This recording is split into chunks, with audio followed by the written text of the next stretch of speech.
Safe be seen as one-stop shops for child online safety. They are a very valuable asset, and we encourage the Member States to promote them as such. This network is helping us gather evidence on how industry implements, you asked about the industry, how industry implements the Digital Service Act provisions on protection of minors. In 2022, last year, the network of Safer Internet Centers and the Better Internet for Kids platform reached more than 31 million European citizens. As every child matters and no child should be left behind, we are directing these centers to focus on children with special needs from disadvantaged and vulnerable backgrounds. And we will measure this outreach. Upcoming features on the Better Internet for Kids platform include a parent space and a teacher corner. This will help us raise a digitally literate and informed population. But there is more. The Better Internet for Kids strategy goes hand in hand with the Digital Education Action Plan, which presents a strategic vision for an effective and high-quality digital education for all. In this vein, I would like to recall the Commission's two proposals for Council recommendations. The first one on key enablers for effective digital education and training, and second one on improving the provisions of digital skills through education and training. Whatever technology and devices children use in the coming years, the European Union needs up-to-date knowledge on the trends, risks, but also on opportunities these present. It is key to continue to invest in European research as we have done in the past. Under the Safer Internet programs, we started EU Kids Online, which has since become a global standard for research in the field. We also set up CORE, a knowledge platform which offers publications and studies from across Europe on children's digital lives. We are now exploring funding opportunities to carry out new research, including pan-European surveys. In addition, Better Internet for Kids Plus Knowledge Hub and Better Internet for Kids platform will allow easy access to evidence and practical insights on how the digital transformation is affecting children. We cannot discuss the Better Internet for Kids without mentioning the role of young people.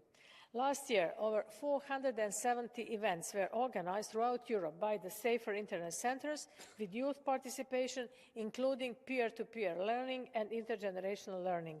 Young people will also help shape Better Internet for Kids Plus Code of Conduct and monitor the implementation of the strategy.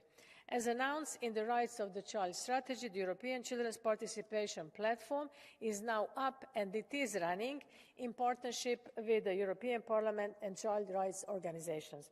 This platform will systematically involve children and young people in decision-making. And finally, if we want children to exercise their rights, they must be able to understand the language we use. The child-friendly version of Better Internet for Kids Plus is available in European languages and in Ukrainian language, and in a child-friendly explanation of Digital Service Act will soon follow. So this is for the beginning. I'll listen to your comments and maybe I have some more replies. Thank you. Thank you very much, Madam Commissioner. Now, on behalf of the political group, the group of the European People's Party, colleague Mr. Adamov. The floor is yours. Уважаеми колеги, colleagues, children's interest must be of paramount importance for all digital actions and decisions affecting their physical and mental health, their safety and their well-being. Hence, I'm very proud to be a shadow rapporteur on two of the most important files in our institutions, two files that are fighting for a better and safer internet for our children.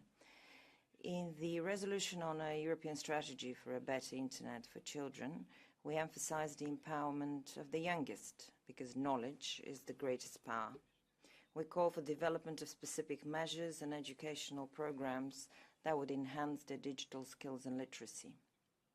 For a long time I'd been a teacher, and I became convinced of the key importance of parents in the educational process. Parents should be informed about all available digital tools for safe browsing and surfing, as well as online communication. Teachers have a key role here. They are a partner to the parents and must be actively working on increasing their digital competences and media literacies. All should be working in that area. Parents, teachers, children.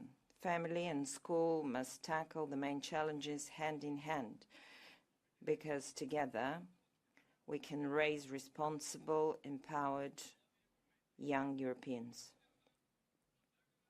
In the resolution, we emphasize on the need for adapted and specific punitive measures against the terrible crimes of child sexual harassment, as well as cyberbullying and its severe psychological and physical consequences. I believe that with the current resolution, we'll take yet another step toward creating a safe, inclusive and more accessible digital environment for every child in the EU. Thank you. Look forward to your support in the vote on the resolution later today. Thank you very much. On behalf of the group of the Progressive Alliance of Socialists and Democrats in the European Parliament, colleague Mr. Ajus Saliba. Thank you, Chair. 1 in every 3 internet users are children. And every day, thousands of children access the internet for the very first time. Children are spending more and more time on the internet. They're using social media, they play games online, and they use smartphone apps. Despite all of the opportunities which the internet offers, the online world is not safe for children. Children may be easily exposed to inappropriate content, bad behavior, sexual abuse, pornography, or violence. They have psychological needs. Their vulnerabilities are easily exploited by targeted advertisements that do not respect children's safety. Not to mention, of course, the complications brought about by ChatGPT, which is presenting a new dilemma for policymakers and for parents. And I hope that this new strategy will be able to protect children from the dangers of the digital world. We should be able to track their internet use, and the internet should be safe for them. We need industry standards for safety. We must design services and digital services targeted towards children. Thank you very much. Very much. Now, on behalf of the Renew Europe group, colleague Madame Farang, s'il vous plaît. Madame la Présidente, Madame la Vice-Présidente. Madam President, 13 years of age is the minimum to sign up for the main social media networks young people use, and yet in France, for example, 63 of under 13s in France are using the social media, and 80% of parents state they don't know what their children are doing on those social networks. In Europe, 23% of European children say they've already experienced cyberbullying. These children aren't aware of how visible or vulnerable they are online. They use Snapchat, TikTok or Instagram in their bedrooms, unsupervised, in a world where they don't know the rules and they have no handle on what it all means. Digital tools are obviously an opportunity for them, but they're also a major risk factor. They may be exposed to violent content, pornographic content, cyberbullying, or face the risk of child pornography. Therefore, salute the Commission's willingness to put in place by 2024 a European standard on age verification online. This is a complex matter on which France has already worked in its law from July on the digital age of majority. A European framework will be welcome, therefore. Yes, children should benefit from the digital tools, but to deprive them of it would be counterproductive. But it's yes to the internet, but with rules and not without supervision. On behalf of the group of the Greens European Free Alliance, colleague Madame Ribay. Gracias, Presidenta. Thank you, President, Commissioner. The internet is a key tool in our daily lives and in the lives of children and teenagers. But can we ensure today that young people have a safe online environment? In my country, Catalonia, every day one case of cyberbullying is reported against minors, and 8 in 10 young people have experienced this. The there are differences between children and adolescents. They are responsible for 60% of bullying cases. And there is a clear link between the increase in sexual bullying between minors and the content that they consume online. They receive reactionary discourse and are influenced by pornography. The European strategy for a better internet for children is a key step because the digital world is shaping the experiences, values, feelings and perspective of children and teenagers. For us, digital education is a key pillar for better internet. We need to ensure that children and adolescents, particularly the most vulnerable, have the tools and the information that they need to make properly informed decisions. So digital education to empower young people and children with critical thinking skills so that they can be key active players.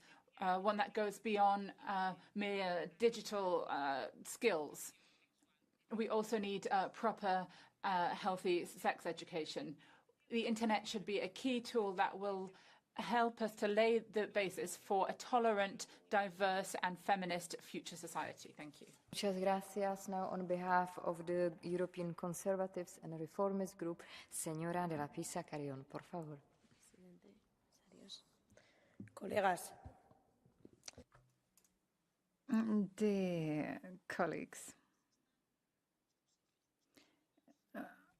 we have real risks for our children on the internet. They're looking at inappropriate content for their age. It affects their development, their psychological and emotional well-being. So tackling child pornography and the abuse of minors online should be a priority for everybody. And children often start consuming this content around 11 years old. And they can experience this content when they're on online platforms or playing games online. The consumption of pornography can be like a drug. It creates an addiction, particularly when the children are not yet mature.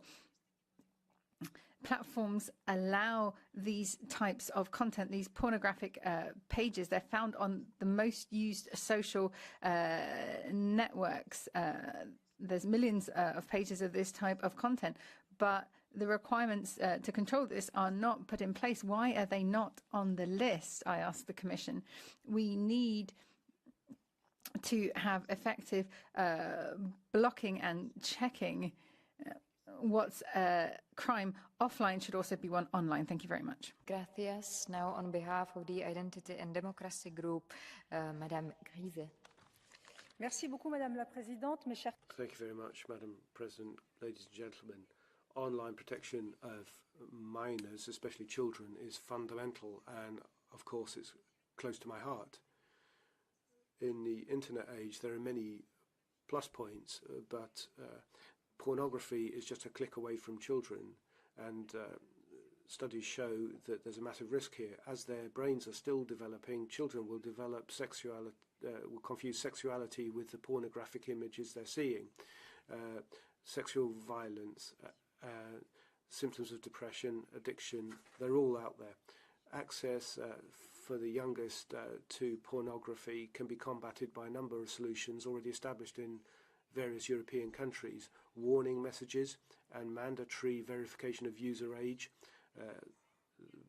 using the French model to have national authorities responsible for protecting children, restrictions on access to pornographic images for children, and parental controls. And then educational actions. A better internet for children must take this scourge into account. Appropriate measures must be put in place because a great deal remains to be done. Thank you very much. Merci beaucoup. Now, colleague Mr. Kizil-Jurek. I'm sorry, I haven't seen you. On behalf of the... Thank you, Madam President. We are discussing one of the most important and sensitive issues of the digital era. It is our duty to protect our children and put in place a strong framework that will provide to youngsters all the necessary skills. It is of great importance that digital skills and competences, including media literacy, be recognized as mandatory skills and should be included in the school curriculum across the European Union. We must focus on educating children, parents, teachers, and the general public on online safety and how to recognize and report online solicitation of children. The EU and member states need to invest in supporting victims of online child abuse or solicitation, including anonymous public reporting, and in mental health and psychological services for victims and their families. Finally, I would like to underline that children need to be empowered, and public investments in education are investments to the whole society. Thank you. Thank you. Next speaker, Mr. Giarrusso, please. Colleagues, we have to take the bull by the horns. Today, children from the very youngest age are using mobile phones, devices, digital devices. They're online. These devices are both good and bad. Even children that don't have them use their friends.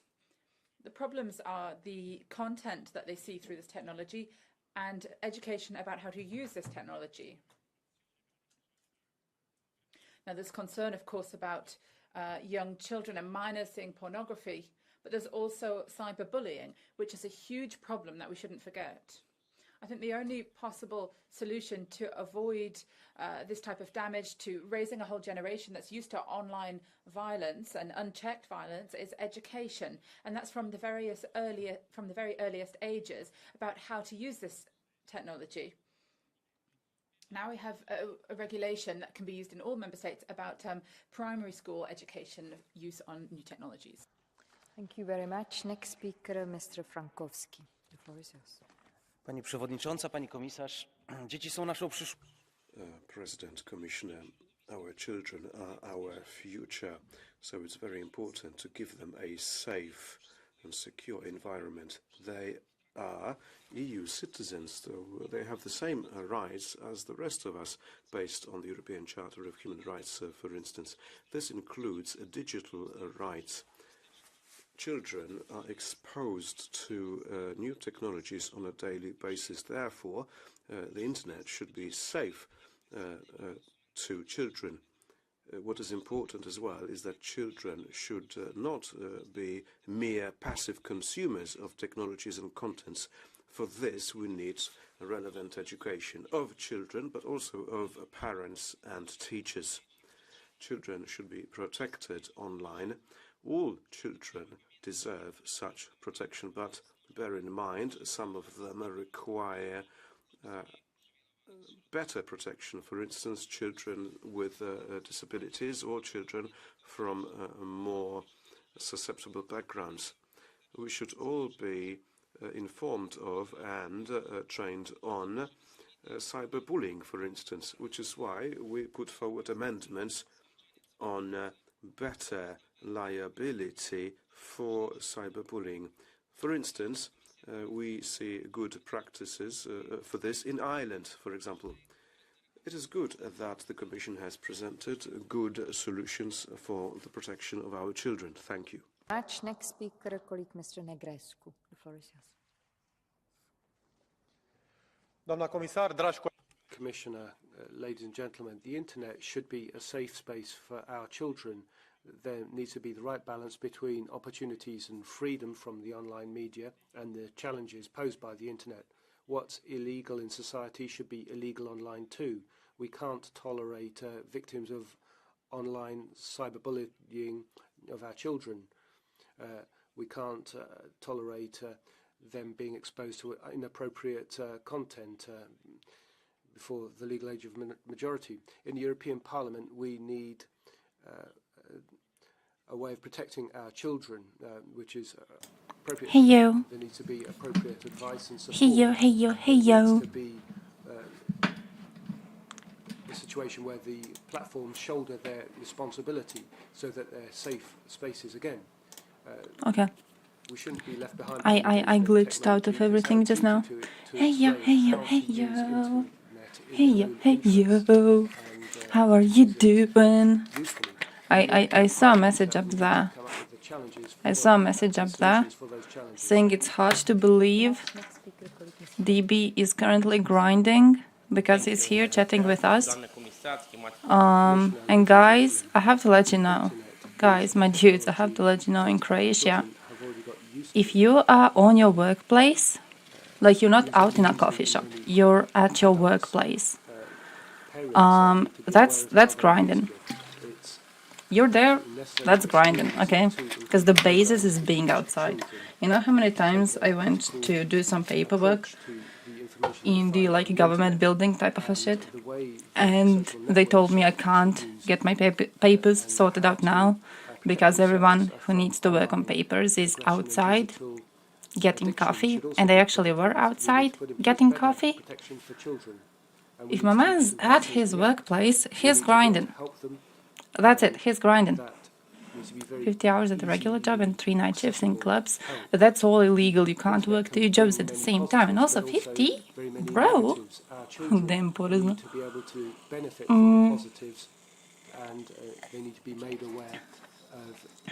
Also, when it comes to this whole thing, I've kind of seen this before. I was listening to it while I was chilling.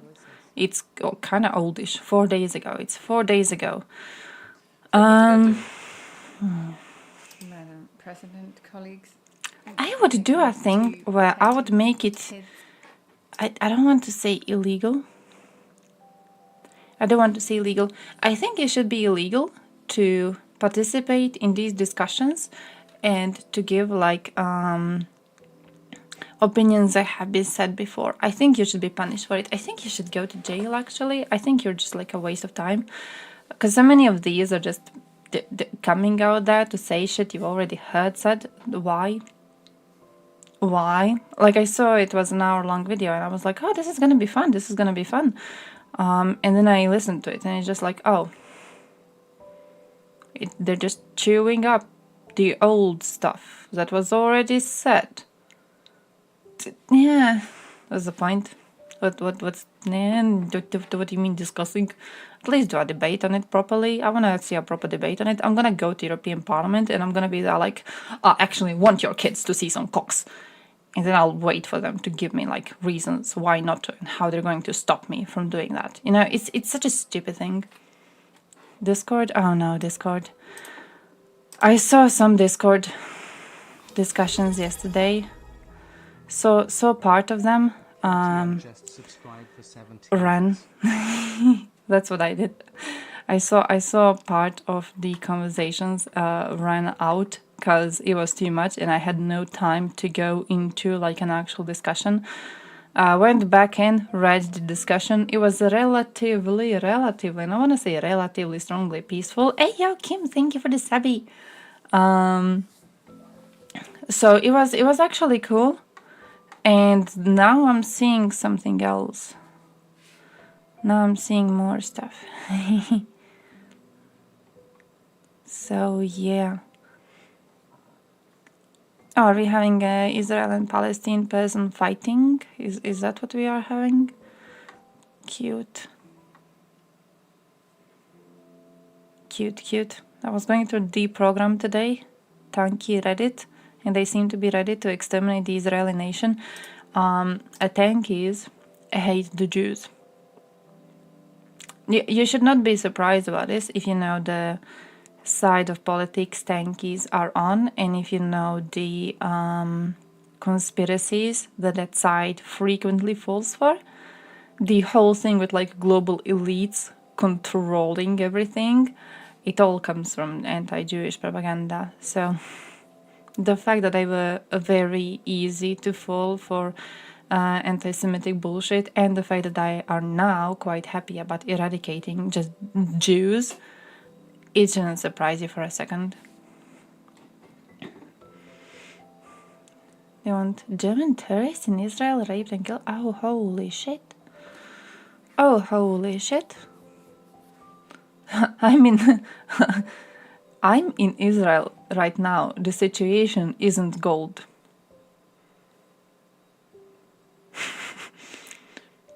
I love that. I love that. The situation isn't gold. To say it lightly. No, it's okay with spamming Discord. I was kind of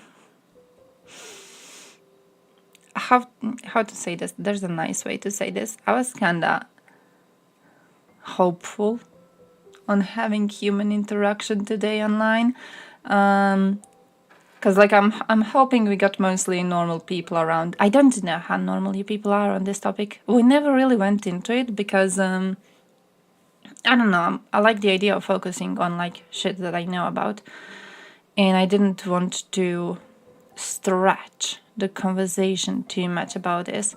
But I went online. I've been seeing interesting takes regarding Israel, and then I've been seeing interesting takes regarding Palestine, and I don't know how sane y'all are on anything of this. I don't know how sane you are. You don't really know a thing. I saved a whole video on it. I saved a whole video on it with like a quick little update.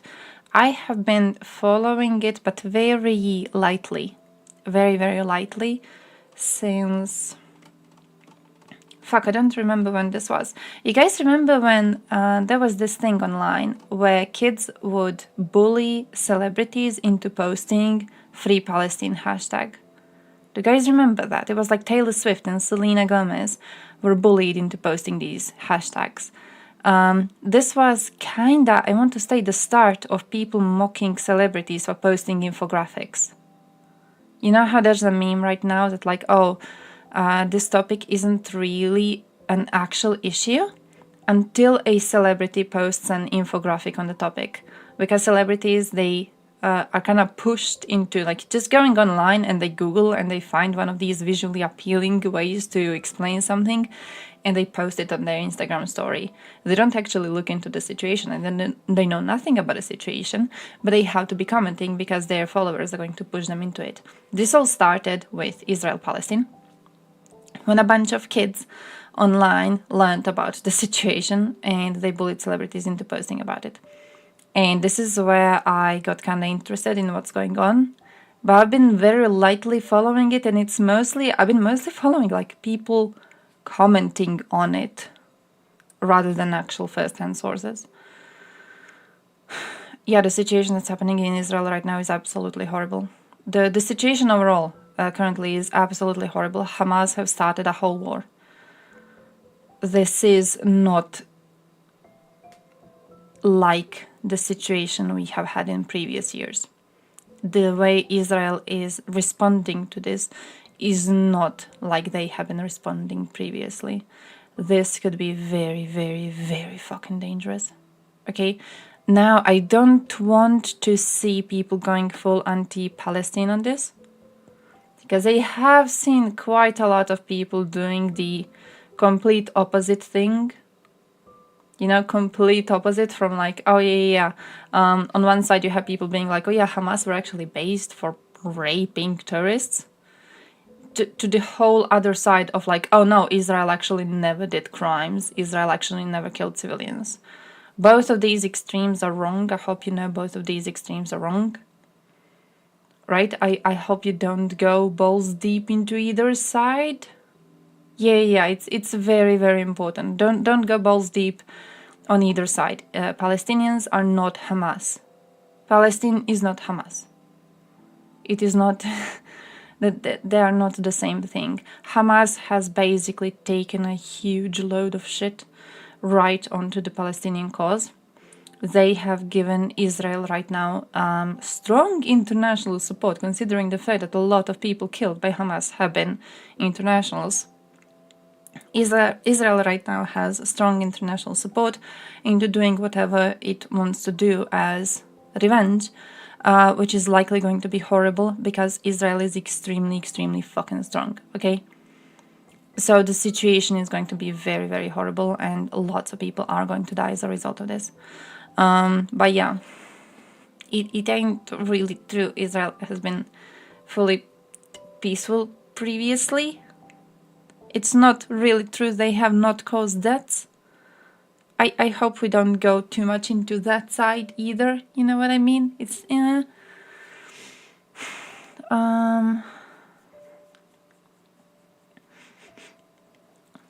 46-mile stretch of land. West Bank is technically part of Jordan, but it belongs to Israel. I feel like how to say this? I feel like if we could fully agree on who it belongs to, we would cause quite a big part of the conflict. But yeah, Israel did leave Gaza in, what was it? 2000, early 2000s, 2005, something? 4, 5? They did leave Gaza to try and create peace in the region. Did it work? No.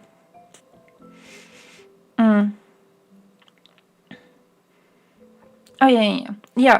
Mentioning Ukrainians too. I've seen lots of people comparing Ukrainians to Hamas when it comes to this. I think it's important to remember not to be chronically online. Okay, important to remember not to be chronically online. You don't have to pick a tribe of people who exist online, and you don't have to agree with what the tribe says. Don't pick a stupid ass tribe. Don't do that. Okay, don't think that because everyone else following one specific side has specific flags in their bio, you have to do the same. Don't do that shit. Because I think that's how we reach these situations in which you have idiots supporting the rape of festival goers. But also I'm pretty sure that's how you get people comparing Ukrainian fight to Hamas fight, which is also what I'm really, really strongly against. It implies that Ukraine has been deliberately going and killing Russian civilians. Like, you're literally playing into Russian propaganda. I know most of you people ain't gonna do that because I think you're gonna go like balls deep into the other direction from what I've mostly seen. But still, it's very, very important to call it out. I've seen lots of those, you know. There's this one cartoon that went really viral, cartoon illustration of like, oh, Ukrainian hand holding a Molotov cocktail, and then it's like, oh, fight for freedom. And then a Palestinian holds a Molotov cocktail, and it's like, oh, terrorism. But you're implying both of them are using the same tactics, and they are not. Had to do stupid work at work. I'm so sorry. I'm so sorry. I feel like I had to do the same thing the whole morning. That was horrible. That was horrible. Mavic 2 drones are apparently the best weapon ever invented. Useful? Useful, we could say. They do a lot. Fuck those drones, my dude. Wait, what did I want to show you? What did I want to show you? I wanted to show you this dude. I was looking for this dude. Saved this dude because I know we watched him a few times on looking into the situation in Ukraine, and now he made a video on Gaza, and I was like, I'm a bit low. Hey, I didn't even have audio volume. Oh, the background thingy, that's Opera. That's Opera. Thank you for telling me. He just does that. Didn't enjoy yapping anyways. Up the bit. Go do your work. Go do your work. Don't you have to? You know what I'm gonna do? One day when I get like strong levels of viewership, I'm going to send people to your shop whenever I stream. You're gonna know when I started the stream. I'm going to do like hashtag go visit DB every 5 minutes. And you will know I'm streaming because there's going to be 10 people in your shop every single second. I'm going to force people to do that. Need to figure out. It's going to be like reverse docking because it's not me, the streamer, getting doxed. It's you. We can barely hear you. That's good. That's good. I woke up this morning to a war going on Yapping, he in goes. southern Israel, and I want to give this conflict back. Wait, where's my thing where I'm small? I'm in Spartanburg, South Carolina right now on a Here it is. job, but I have a few minutes before I have to be on site. And keep in mind that all I have is a laptop right now, and a lot of my tools and my large monitors aren't with me.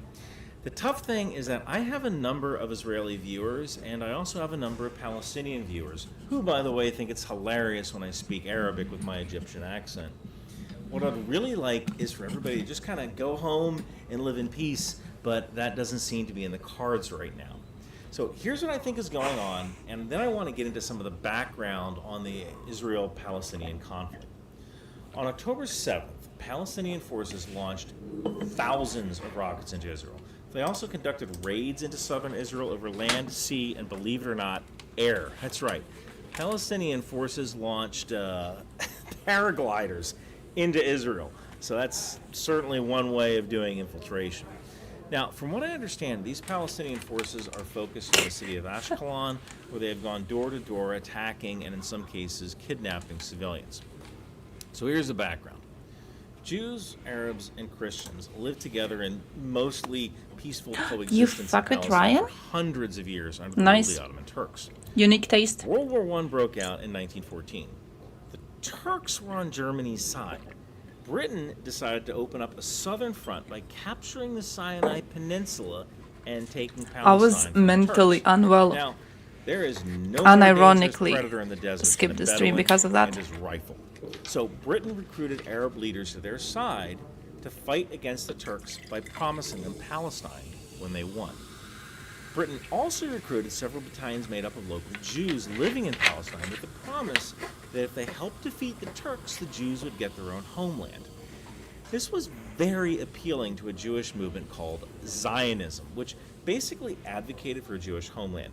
Zion, by the way, is the name for a hill in Jerusalem, and sometimes it's used colloquially in the Bible. I was a bit more mentally unwell. So Britain essentially I'm always promised like, the same piece of land to water's the up to Arabs here. and the Jews. Was a bit And higher. This may seem crazy in hindsight. It raised the troops that Britain needed to open up the southern front against Turkey. Britain eventually received a mandate from the League of Nations to administer Palestine. In 1947, the United Nations proposed a partition plan for Palestine, which recommended the establishment of separate Jewish and Arab states, with Jerusalem under international administration. This plan was accepted by Jewish leadership, but it was rejected by the Arab states and Palestinian Arab leaders. The partition plan was never fully implemented. Israel declared independence in May of 1948. Neighboring Arab states Bro, invaded you can't Israel see his little immediately, numbers. leading to the 1948 Arab-Israeli War. Israel calls it the War of Independence. So is the British. The Arabs call it a Nakba, the catastrophe. Even though Israel was poorly equipped and trained, they somehow won against 5 nations: Egypt, Iraq, Syria, Jordan, and Lebanon. Jewish militias then expelled over 700,000 Palestinians from their homes. The state of Israel grew beyond the original borders set by the United Nations. Many Palestinians ended up in a thin strip of land called Gaza, or this landlocked area called the West Bank, or Lebanon. And before you think about how barbaric it was for Israel to eject these people, I want you to look at your neighbor. The only reason that you are alive today is thousands of years ago, someone from your tribe wiped out someone from a competing tribe. You have the luxury of being able to clutch your pearls at Israel's actions because your tribe won the war before social media. I mean, I'm sure everybody in Florida feels horrible about what Andrew Jackson did to the Seminole Nation, but then they're like, you know, it is nice we don't have to shovel snow. So that's the root of the conflict.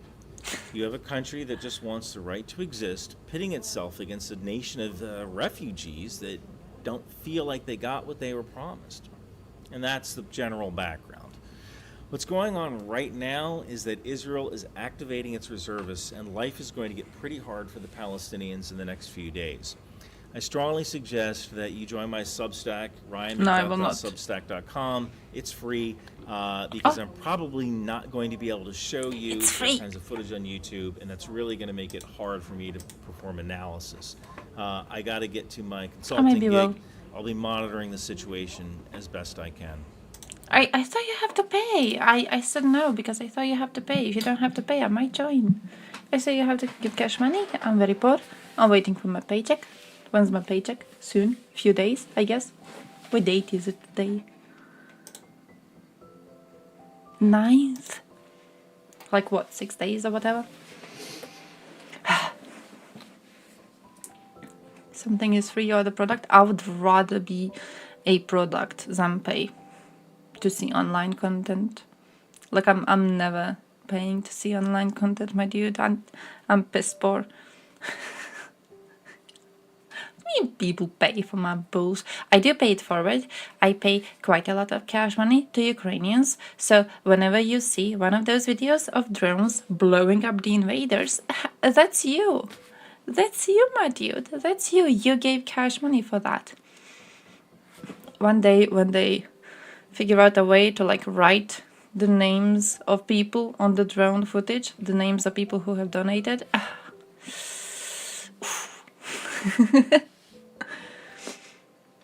What even is Substack? It's where schizophrenics can write 5,000-word essays.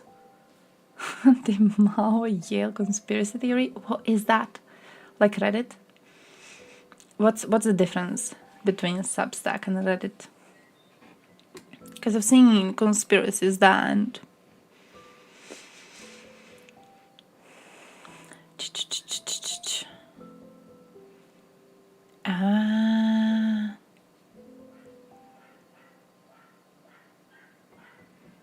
Not as bad as 4chan.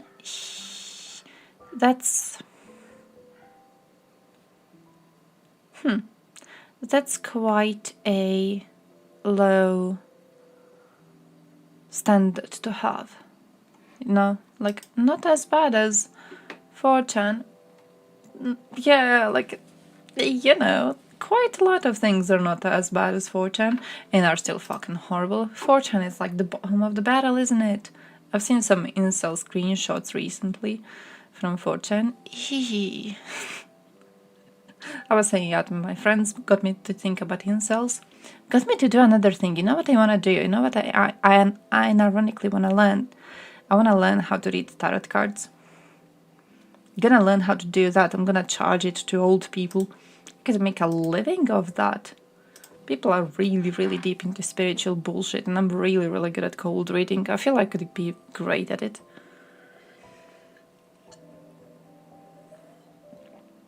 A newsletter? So I can sub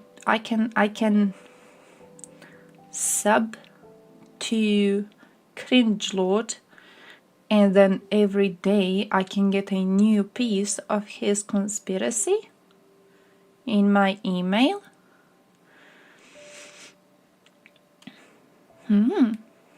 Cold reading. It's you know when you go to a festival and there's those big tents and there's women there and they like read your hand and they tell you your fate. That's cold reading. Or when you go to those people who like speak to ghosts, spirits. But there's a word for that. Psychic.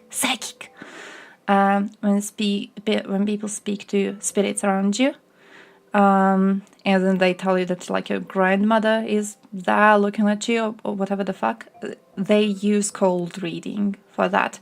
Cold reading is basically, TV show Mentalist? That too. It's like when you have no information about a person, you get it from what you have. It's different to warm reading. Warm reading is when you have some information already and then you're pulling out extra information. Cold reading is like you have nothing.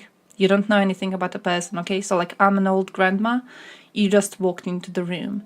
I'm trying to figure out like this is your clothing style, this is your makeup, this is your hairstyle, this is how ruggedy you look, this is how worn your shoes are, how rich you look, how poor you look, how old you are, stuff like that. And I input all of it into making guesses. And then the more guesses I make, because you're a stupid little human and you all are stupid little people, you will give me more information when I give you my guesses. And then with this information, I'm gonna make better guesses.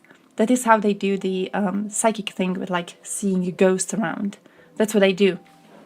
they pick up on specific stuff. So like, oh, you came here because you want to speak to a ghost. Okay, you lost someone fairly recently, that means. Then from your age, they're like, okay, is it more likely to be a parent or a grandparent? Or is it likely a child? Like, where does it fall into? And then from this, you try to guess this person. And it works. It works because people are willing to volunteer a lot of information and people are really, really stupid. Don't know if you've ever seen videos of it. There's very, very sad videos there. But it's like people go to a psychic. There's this blonde one from USA, really, really popular. And people would go to her and she would be like, oh, I feel there's a woman in the room. And the person is like, oh no, I actually lost my grandfather. Yes, yes, yes. Well, your grandfather was very close to a woman and the woman is you. And then the girl is like, oh yes, that is actually true. It's like, it's the weirdest thing ever. And then after the session, there's like, they do this little interview where they rate the woman on how well she allowed them to communicate with this ghost. And they're like, oh, she was amazing. Oh, I actually felt the ghostly presence there. And like, you didn't. She just made millions of guesses. But because you're a stupid little person and you're so into your emotions, you didn't know. You didn't notice it. Yeah, it's a cool little thing. It's a cool little thing. When it comes to tarot, tarot is actually fun because I've tried reading about the cards a little bit. You know what tarot is?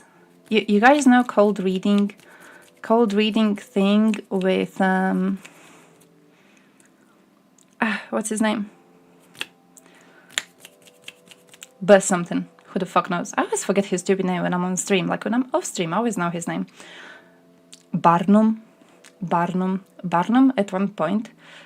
He was a man who was like walking around with his circus doing stupid shit. But at one point he said there is something for every fool out there. There's a list of sentences that you can say to every single person and it's gonna be true for every single person.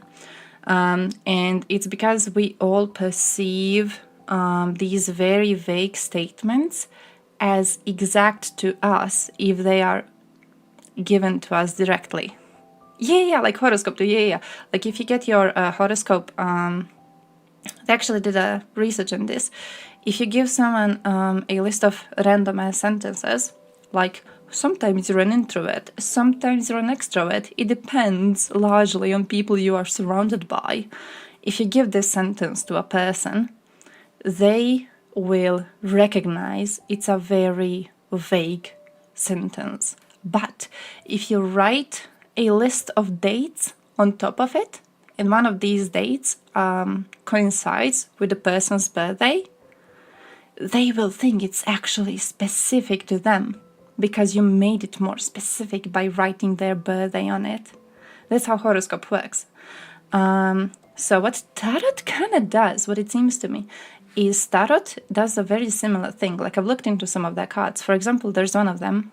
I downloaded this thing and it like gives you a daily tarot card because I was interested in how it works. And the one I got today was, I think it was like 9 pentacles. And it's this dude and he's like looking at his garden and he looks like relatively sad about it.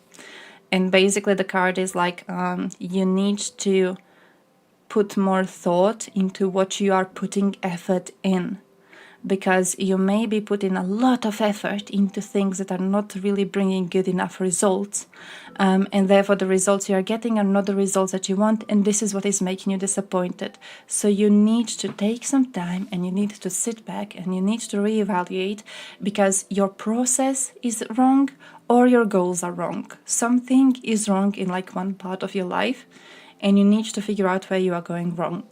And it's one of those things that like when you read it out to a person, it's true for everyone. It's true for everyone. Like find me one person who isn't relatively unhappy with the result of their hard work.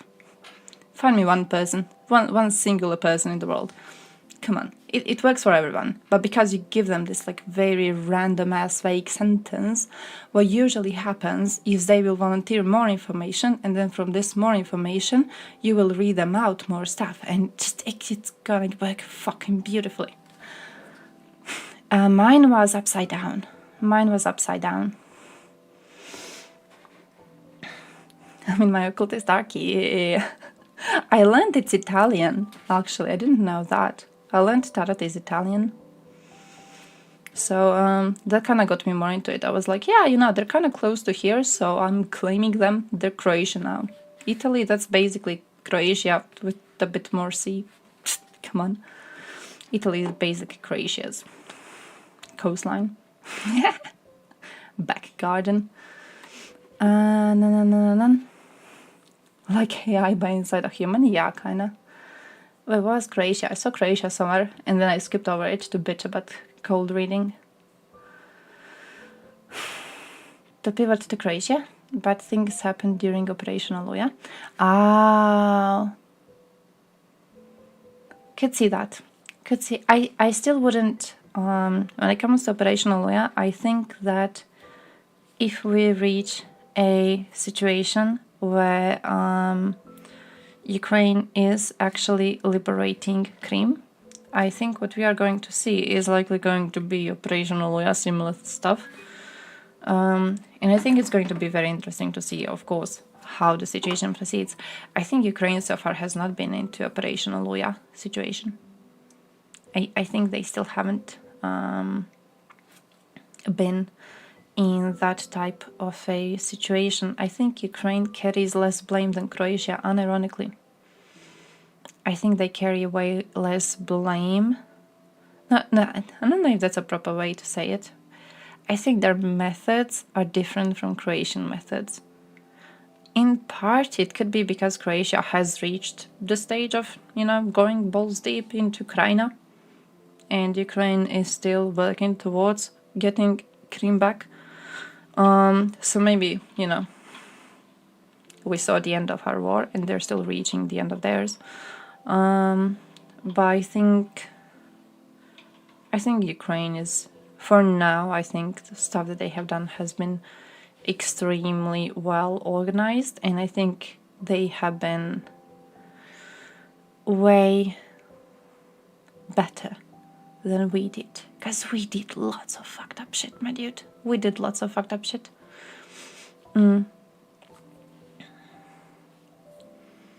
They believe that the Iron Dome was indestructible. Same here. Same here. I heard there was way too many of them. But like, I genuinely thought nothing can go through. I was so surprised. I thought it was fake news. First time I saw that it didn't stop everything, I was like, no, fucking impossible. It's Israel? Fucking impossible. Something went through. Nope, something actually did go through. That came from the Italian? Yeah. So it came from Italy. Okay. It came from Italy, and because it came from Italy, it's like it came from Croatia. Every good Italian you know is actually a Croatian. So, hard to make a system that can block anything, but not get triggered every time a bird flies over. That too. Just, I really thought the Iron Dome was impossible to be broken through, genuinely. I don't know, I had really unrealistic way of looking at it.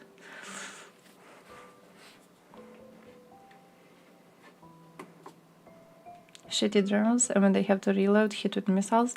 Oh. I mean, smart, isn't it? Fucking smart. Italy is Croatian steroids? Technically, yeah. The saddest thing about the state of the world currently is that Italy has the seaside, which actually belongs to us. Fun fact, it actually belongs to us. Every single inch of seaside existing on the world belongs to us. And then Italians have so much of it, it breaks my heart sometimes. I can't even sleep.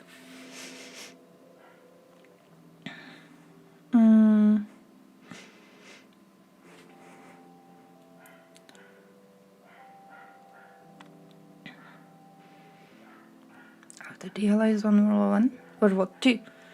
I bet they never would have thought they would soon be getting independence either. Okay, fair. Fair. Tons of cheap and shitty beats expensive complex all the time. What's that? Is it Zerg Rush? Is that what I'm thinking of?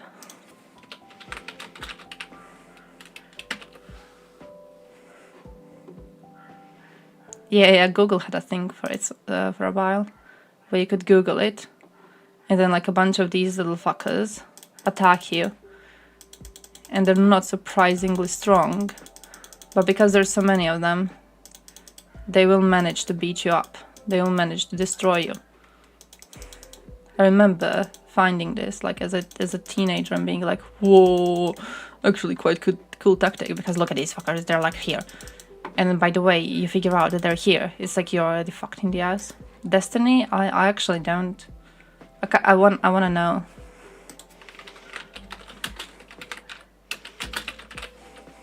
Oh shit, there's this one.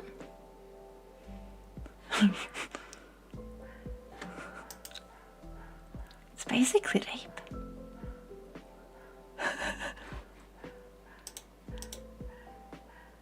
I'm kind of interested. Retouch magnet.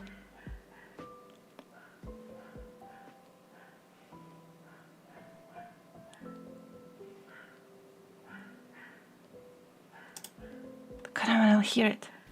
Okay, alright, so Baneling. Ad blockers, fuck off. Oh, you have to wait to click on the X. Okay, great. It's like it's an ad. Lings are a lot like rape, okay? Your lings are like the hand that reaches around and holds the waist, and the banelings are you inserting yourself into his body, okay? That's how it has to go. Yeah. So when he tries to get away, when he tries to wiggle away, your lings are there from the back to hold him in place, and then your banelings just come in, okay? Yeah. He's got a lot of fucking shit though. Holy fuck. He's got a big waist. Do you imagine Shoigu is like fighting this down? Are you sure you can get your hands around it? Look. I mean, makes sense. Makes sense. You can take all over the Eurasian coast to make Greater Croatia, and Chile can take over all the American coast to create the whole Lithuanian Empire. Great, we cooperate, we fucking cooperate. And then we make them call themselves Croatia, because they already start with, so it's like easy to switch the rest of it. Why not have Croatian name? Croatia is such a great country. Just call yourself the other Croatia. Croatia 2. Shooting down Shahed drones with super expensive missiles. That's why we need more missiles. But yeah, true. More missiles. And eating crabs. Have you guys read that book?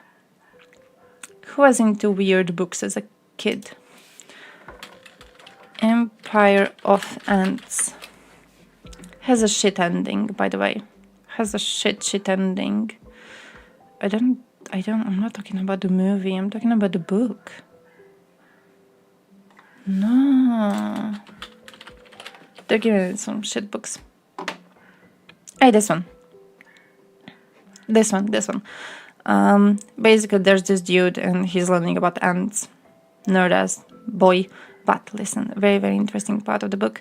Because at one point, they talk about how their little ant burrow house, the fuck is it called, where the ants live? Their living place is being destroyed by this big bad evil bird, right? And the bird is just killing a bunch of ants. Colony, thank you. The bird is killing a bunch of ants at once. And the ant is like, holy shit, what do we do? And he has this like mindset of like, okay, we know what we have to do as a group. The whole time in the book, he's like, we work as a group. We are ants, we work as a group. We move as a group, right? So now this bird is here and the bird is killing a bunch of us, but we will know what to do as a group. As one ant, I couldn't do anything, but as a group, we're going to figure it out. And what they do as a group is they climb over the bird's legs and they go into its butthole and they eat it from the inside. That is what I do. So that just reminds me of it. It just reminds me of Zagraj, my dude. Best defense against airstrikes is your tanks on the airports. I mean, yeah. Wish we could, my dude. I wish we could. I wish we could. Wouldn't we have ants and flags? Because they're terrifying.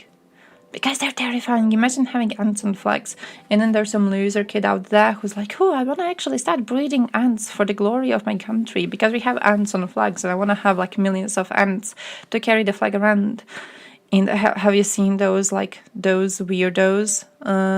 Weird little ants. And they can make bridges across the water. They're scary.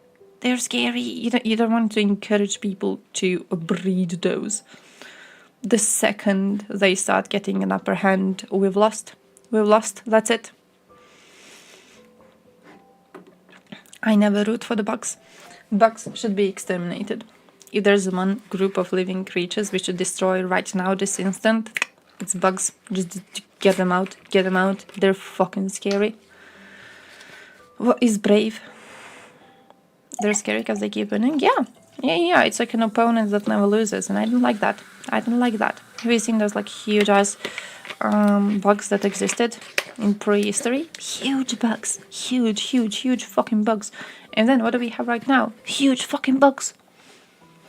It's like sharks. Been existing since forever.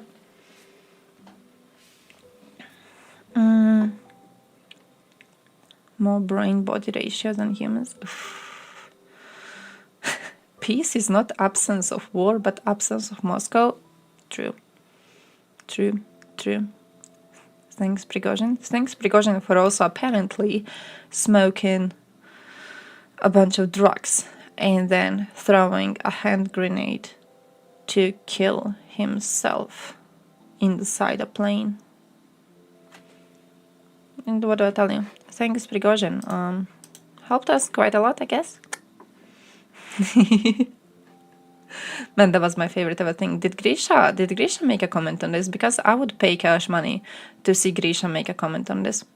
I would genuinely, I'm not even joking, I would pay cash money to see what Grisha has to say about Putin's idea that Prigozhin was high on drugs and chunked a hand grenade inside a fucking plane.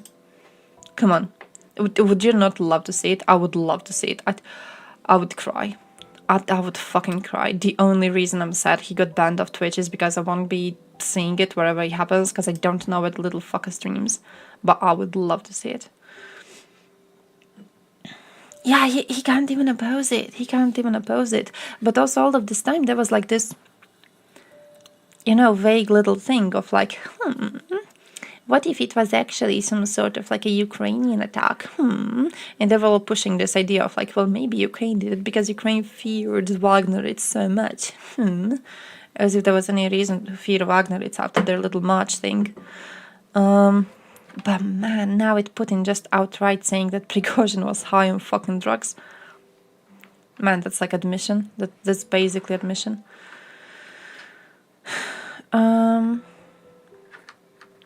He can ask his mom. Ooh, expert on drugs from the 90s.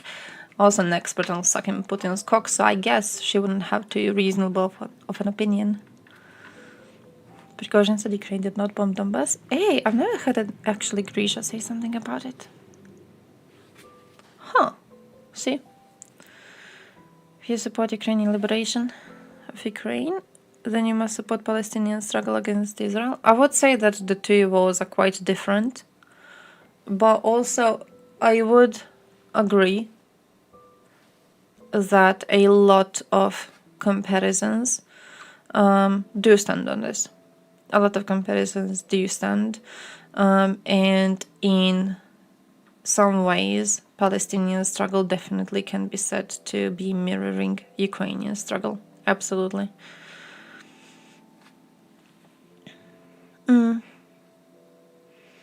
Don't support anyone that shoots kids and civilians. The thing is that Hamas are not Palestinians overall. Hamas are terrorists. Palestine is Palestine. Now, making excuses for Hamas is definitely inexcusable.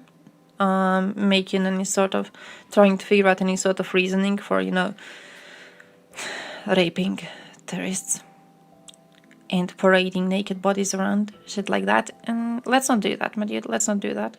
You don't have to make excuses for crimes just because they are done by the side that you should be supporting. We don't have to do that shit, okay?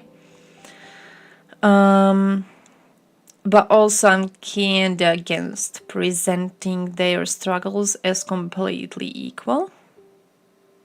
I'm quite against presenting their struggles, these two wars, as completely equal. Not really a big fan of this. I think it washes out a lot of what Russia is, and what Russia has been, and what Russia will be. I don't think it's fair.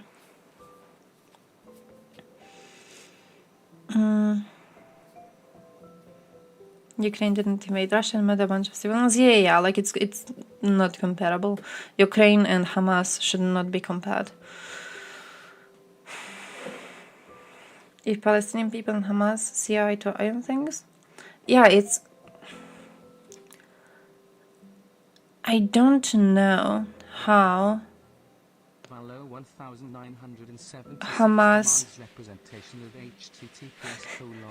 Hamas could be seen as doing anything but harm to Palestine. Ooh, fair. I'm sure we'll have someone to even it out. So fair.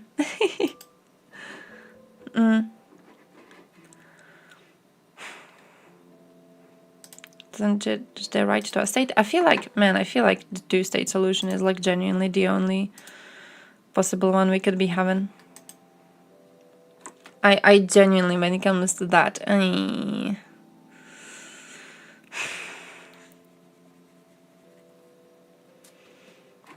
should have agreed to that.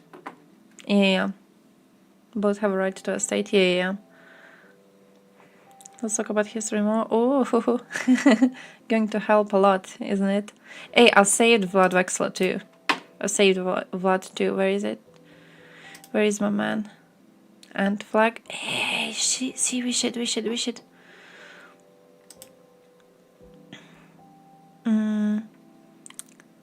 This one, right? Haven't seen it though. I haven't seen it. I did save it because it's Vlad, and I'm sure he is going to bring out something that we haven't thought of. I kind of like that about him. He always has an interesting way of looking at this.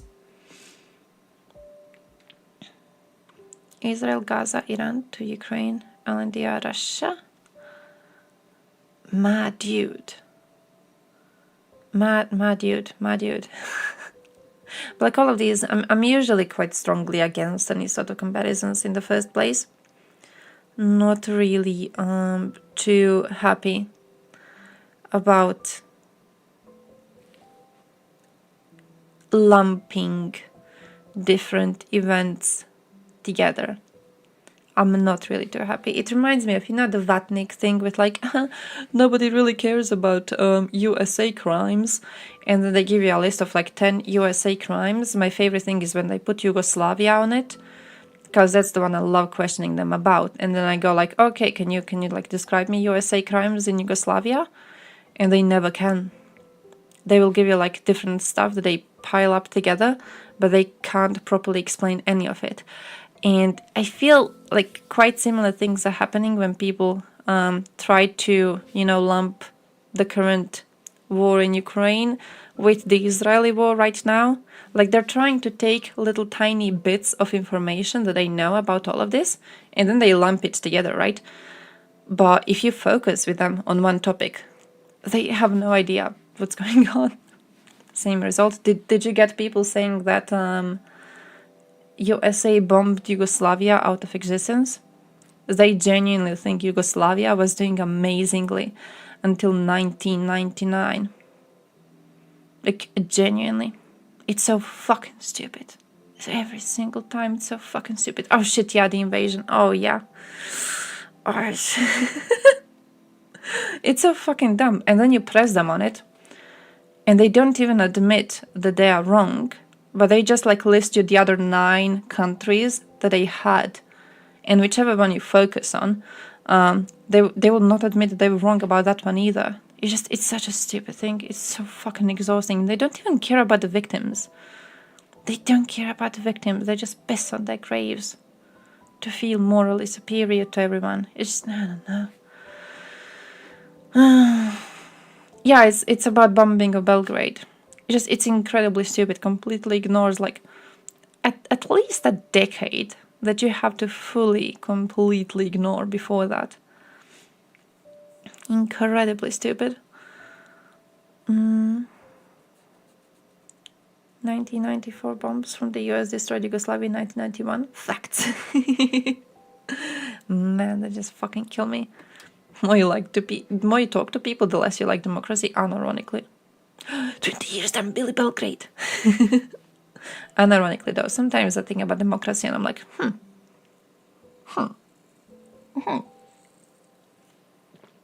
I remember first time I had a talk to a Croatian, and that was this one news about like one Croatian dude who has a van, and he was using this van to collect humanitarian aid, and then he was driving to Ukraine to unload the aid, and then he was driving back, right? And I was speaking to this one Croatian, a local, at the shop, and he goes, well, how does it pay off for this man to be driving so much to reach Ukraine? And I'm like, bro, you know, it's like one state difference. It's one country difference. It's like Croatia, Hungary, Ukraine. It is like a long trip through Hungary, but it's one state difference. Like, you can do that. Come on, it's not impossible, you know. It's not a short trip for sure, but it's not like you're going all the way to the far side of Russia, whatever the fuck. You know, it's not that hard. And he was like, no, it's not one state difference. There's like definitely more states in between. And I was like, no. What? No. Dude had to actually pull out a map on his fucking phone to look where Ukraine was. A Croat. Did I tell you? A Croat? One of us. Just... And he already had a whole conspiracy state about like how the government is making them steal all of this humanitarian aid, and then he is giving it to refugees. And I was like, bro, come on, it would be fucking easier to just go to Ukraine. Israel or Palestine? Bro, I support the two-state solution. I support the two-state solution. I think it's the only way to get peace in the situation. Yugoslav's ethnic cleansing Bosnia for 4 years is not a war crime. USA bombing Yugoslavia for nation cleansing Kosovo, war crime. Oh, Israel, bro. Like, what would you do? Which solution would you support? I don't think it's really support of just Israel. I think you're supporting the existence of, both. I think allowing the existence of both is what we should do. And what we should push for. I don't really think there's a way to achieve peace in any other way. They see it as supporting Israel because people have this idea that Israel is the absolute invader and thus must be gotten rid of in order to achieve peace. Most people here don't know what is Croatia. I could see that too. It's sad for me though. It's sad for me, I have high hopes of Croatians. Okay? You, other people in the world, I'm like, okay, you're second-rate players. It's like at World Cups in football. Yeah, it's like Croatia, up there, we're gonna reach the top spot. Everyone else, you might qualify, you might not, who the fuck cares? So, when a Croatian doesn't know geography, I'm like personally offended at it. When one of you doesn't know geography, I'm like, yeah, okay. It happens. If the one of us doesn't know it, bro, I would expel them. Straight to Serbia you go.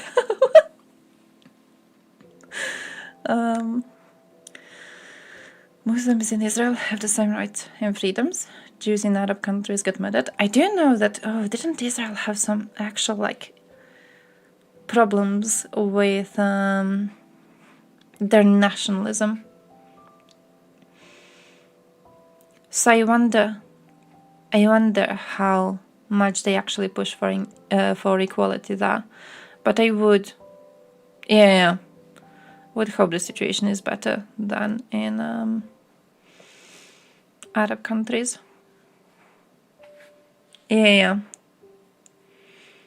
Half my classmates pointed to Italy when asked where is Bosnia on the map of Balkans.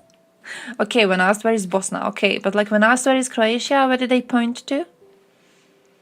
Did they point to Croatia? Not knowing where's Bosnia, that's one thing. It's like, it's a Bosnia, it's Bosnia, come on, it's quite hard to know where it is. Okay, they have this little crumb of seaside. Why would you learn about them as a country? They have 2 meters of seaside. That fits one Bosnian head. See, magnificent access to the sea. Fits like one Bosnian. It's clearly superior to Croatia's. You know, I learned recently that there's a slang on Croatian seaside for Bosnian tourists. They're called rolling stones because they just roll onto our beaches, and they don't pay shit and they don't buy shit. They like carry everything. So it's like, oh, the Rolling Stones are here, and then you look at the beach and it's a bunch of Bosnians there. They just like crossed over the border, came here to chill on our seaside because only one of you fits on your seaside at the same time, and they go back. Apparently the coffee shops and everyone hates them because they like bring coffee in those like huge thermos bottles, so they don't even like buy coffee or anything. They literally bring everything.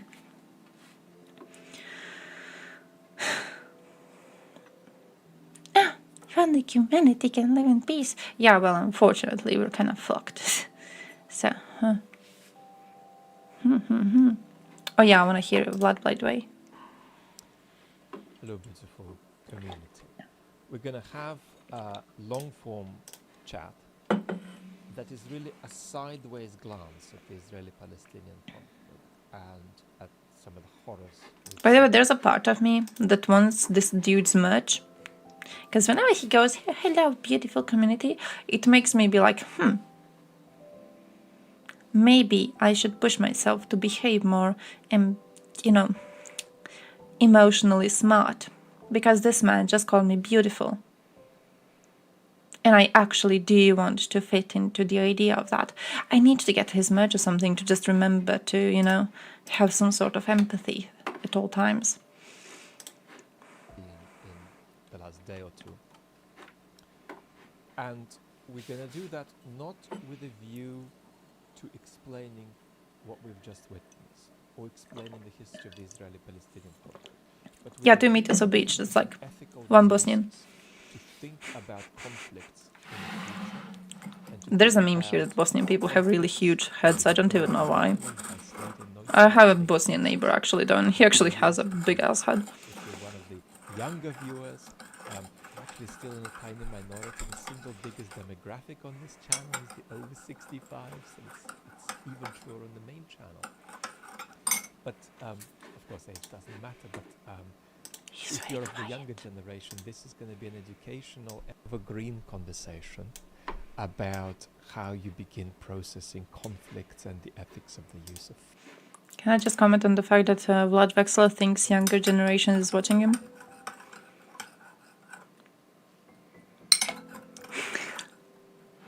He has a huge head, my dude. I remember one kid tried to make a joke that like his head is so big that he is every sniper's daydream, and I was like, no, you can't say that in post-war Yugoslavia, my dude. I'm sorry, you can't make sniper jokes in like Yugoslavia. Okay, you gotta wait at least like 3 generations until we will be able to be laughing at shit like that. That's kind of funny though. Force and the ethics of taking human lives. Ooh. And we're going to do about 5 to 10 things in this talk, but There are as ever, talents. it's important to keep things simple. So there is going to be one thing that is more important than any of the others, and that's the main thing. I need. This video. I'll say a little bit what it is at the beginning. I need an And then elaboration. we'll get to it again at the end of our chat. Now, I've been away for Because a you day would or like, two for and then the health wind and reasons, everything. and I'm able to speak with you now I mean, for about for flexing. 45 minutes, 30 to 45 minutes, I think. But for flex. As grateful as I feel to be able to connect with you, I'm not entirely on top form, so this may be a bit more dragged out and repetitive and slow than necessary. I apologize for that. Me, and of IRL. course, this is always a risky enterprise to not be feeling like you're clearly able to speak well when you're When talking you speak about such this. an intensely hot topic about which probably 20% of you aren't even capable of having an entirely rational conversation at the moment. So 20%. I'll clearly suggest some very strong views about different aspects of what we're seeing, but fundamentally it's not about what views you have, it's about some general principles that are going to be evergreen. Let's go.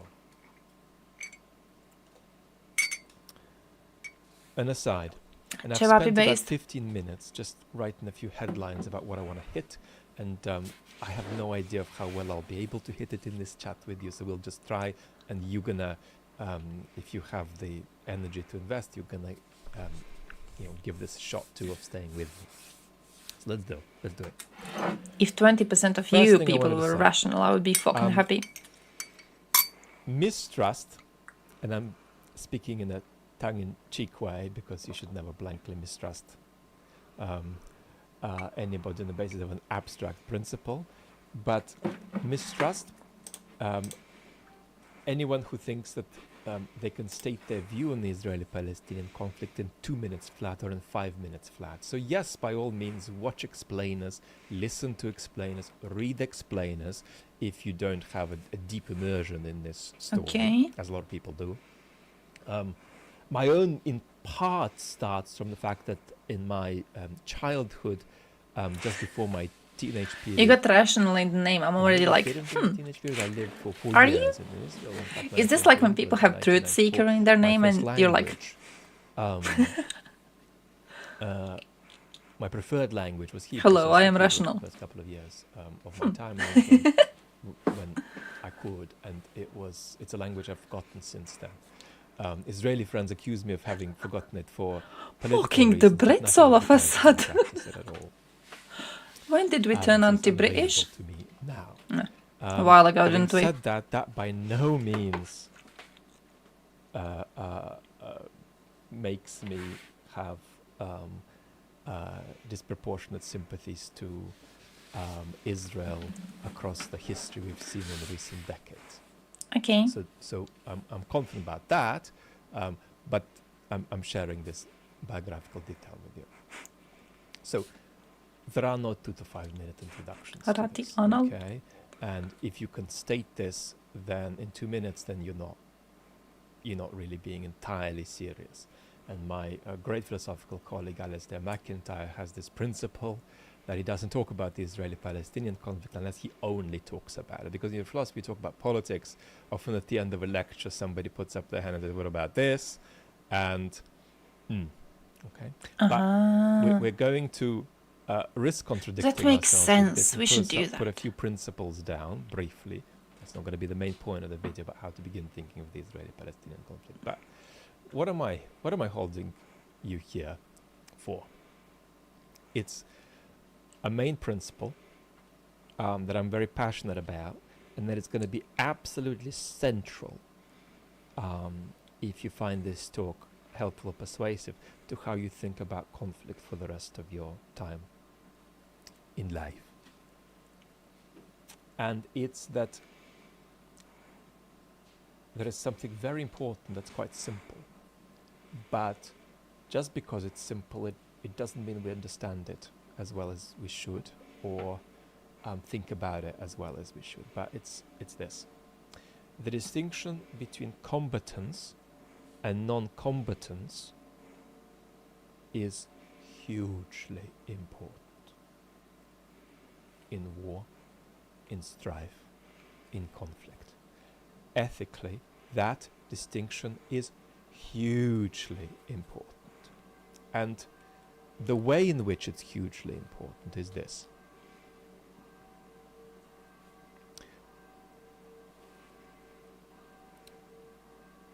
The pressures, the ethical pressures of protecting the lives of non-combatants do not dramatically change depending on the justice of the war that you're prosecuting. What are you people posing? He has this thing. He has this thing. I know what he's trying to say though.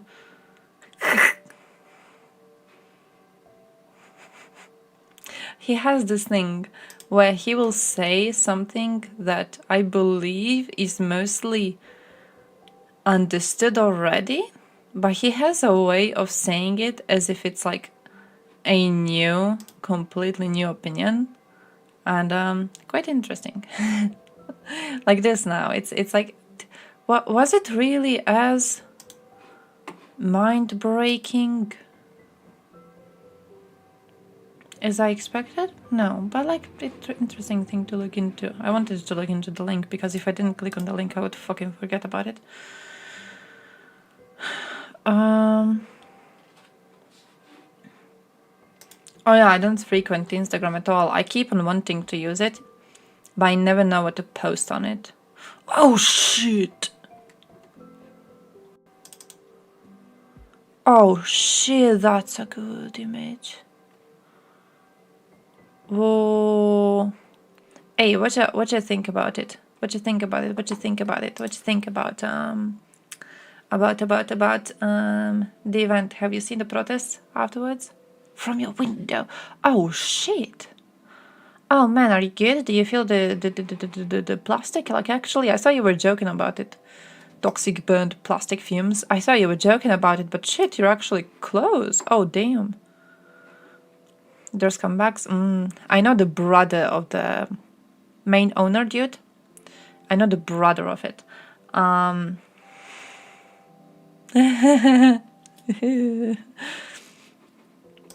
Interesting people.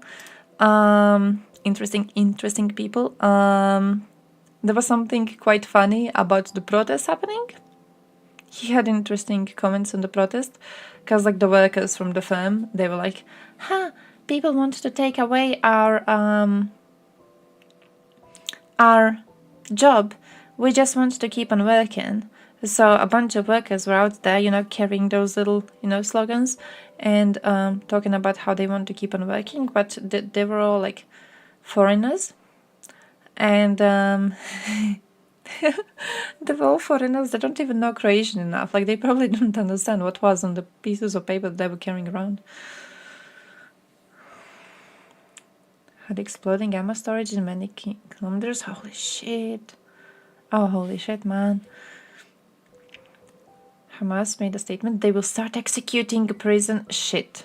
Oh, they took a lot of hostages. Shit. Oh, shit. They live in the damn place. That too. Man, I'm just... But also, I'm kinda scared. I'm scared of this being used for political bullshit. I'm scared of this being used by political bullshit. I've already seen interesting actors on the political scene. One of them being Škora, who is, by the way, guys, I don't know how many of you remember Škora, is from Domovinski Pokret, which is our political party, which is on the right wing, quite strong right wing. Basically, they're funded by Russians. Domovinski Pokret is directly funded by PPD, Prvo Plinarsko Društvo, which is directly funded by Russia. So they're now coming, you know, strongly from the opposition. Oh, the mayor of the city didn't take good enough care of this firm for years. Someone else would do a much better job. So obviously they're trying to push themselves into politics, and obviously that's very concerning for me, because if I have to get a Russian-funded party in my locality, Hezbollah, I think that a lot of people don't know what they are. That is what I've learned. I have seen at least one person on Twitter commenting on Hamas attack, and they wrote it as like with a slash, Hamas/Hezbollah. I think they think it's the same group. It's just a different way to say it. So I think it's a bit too much for people who haven't ever looked into the situation for a second. Hezbollah, I don't actually know how it's pronounced. I only heard it on Croatian news. Israel might consider the nuclear option. Actually, I don't think they're as stupid. Yes, they're not as stupid. Are they as stupid? How they expect me to vote for a singer? I know a lot. I know a lot of people who did. So, I know lots of grannies who did, but they voted for him because he's pretty. World War III, I think nothing starts World War III. I think there won't be a single event that starts World War III. I think it will be a slow switch in the direction of it. And, you know, I do think this is definitely concerning. I think because NATO gave a pussy response to Russia, I think now more of these things are encouraged, because we have shown that our influence is rather weak. And it kind of also makes me fear a Serb attack on Kosovo, to be completely honest with you, my dudes. Makes me fear a bit more the possibility of a Serb attack on Kosovo. The, how would I say this? Best?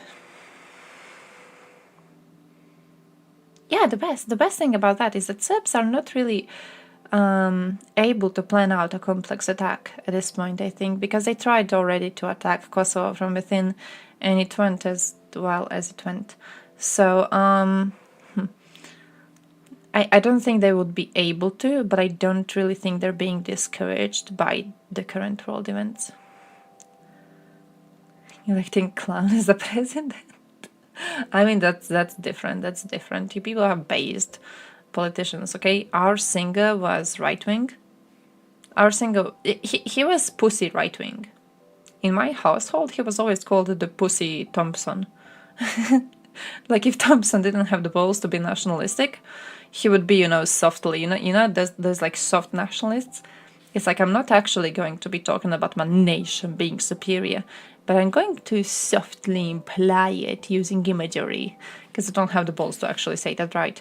That's what Škoda was. That's exactly what Škoda was.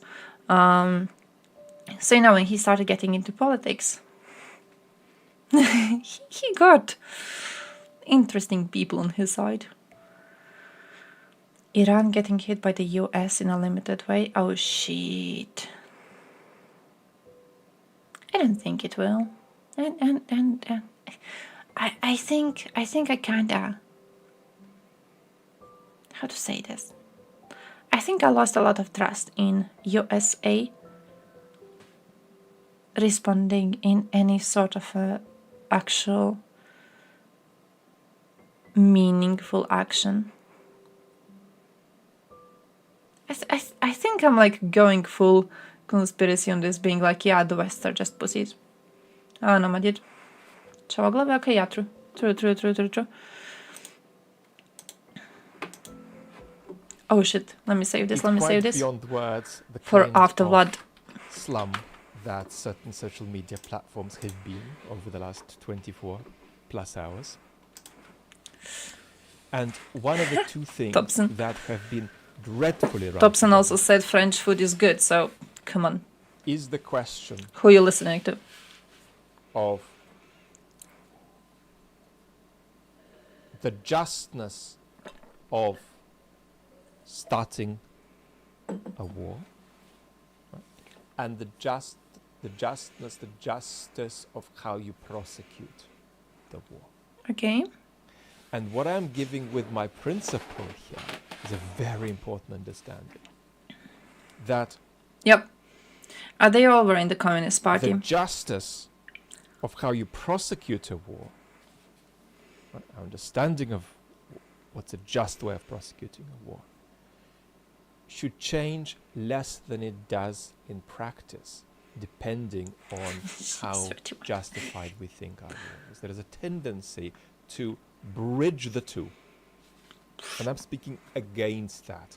I'm saying, yes, of course, right? How you prosecute the war and what you think is an ethically adequate way of prosecuting a war is going to be dependent on how just you think your war is. And that's inevitable. But we shouldn't let the shape of our thinking about what it means to prosecute a war justly change too much, depending on what visions, ideas, No, Russian libs should be illegal. pictures we have of why the war is just. Hated by Russia, also hated by me.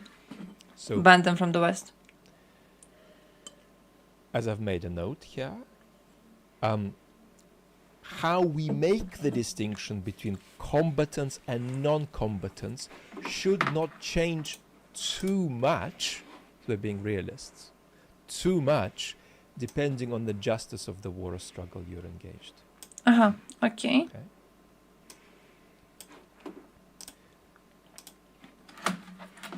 Basically, he's saying stop cheering for Hamas actions, you fucking weirdos. That leads to another way of putting the same thought that's very helpful. It matters. It's inevitably going to matter. And therefore, to some extent, you can say it should matter what the citizenship, the ethnicity, the group belonging is of non-combatants who you might be targeting. It's going to matter. But it shouldn't matter dramatically and out of all proportion. So what does that mean? It means that if the United States, just to take a random example, the biggest military power in the world, is engaging in a military operation that, let us say, we can justify, and please let's not get into any actual history for the moment. But if the United States is doing a military intervention that we can justify. Hey, do you have a... Wait, sorry, I can't think about it both. Do you have a theory why Prigozhin fucked it up? Because unironically, I'm still lost on it. Why stop it? He could have marched. He could have continued marching. Why stop it? He was doing so well. He was doing great. Why stop it? Surely he didn't believe that he was going to just walk away. Why stop it? Think he didn't have the support? Weren't people quite hyped at the time?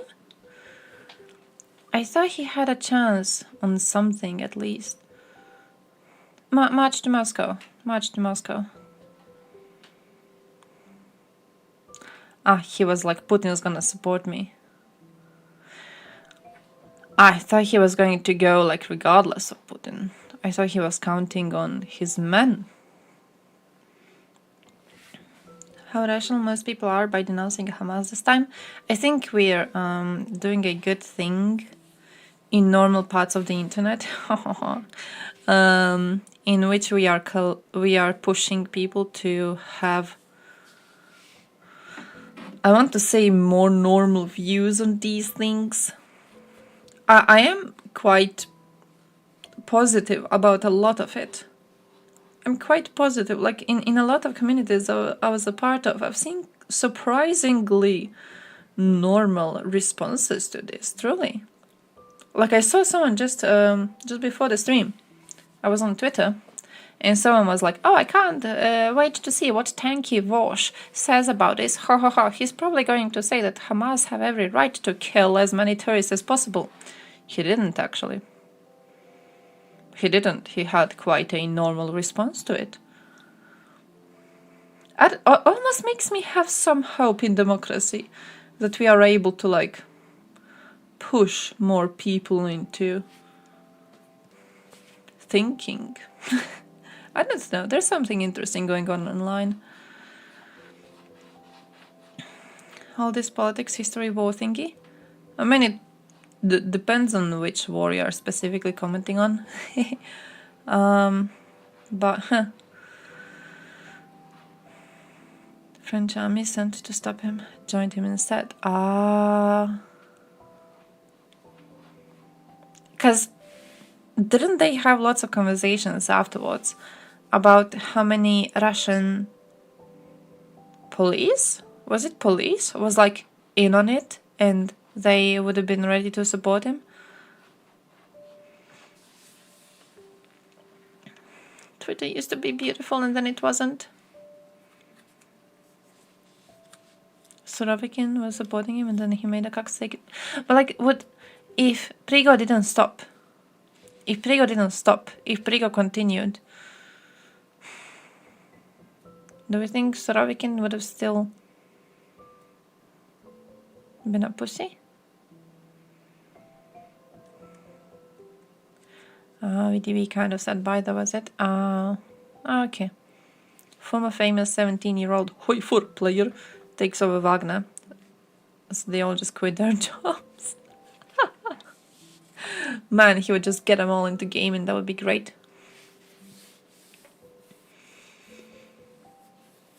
Ukraine, Israel-Palestine thing is very, very complex.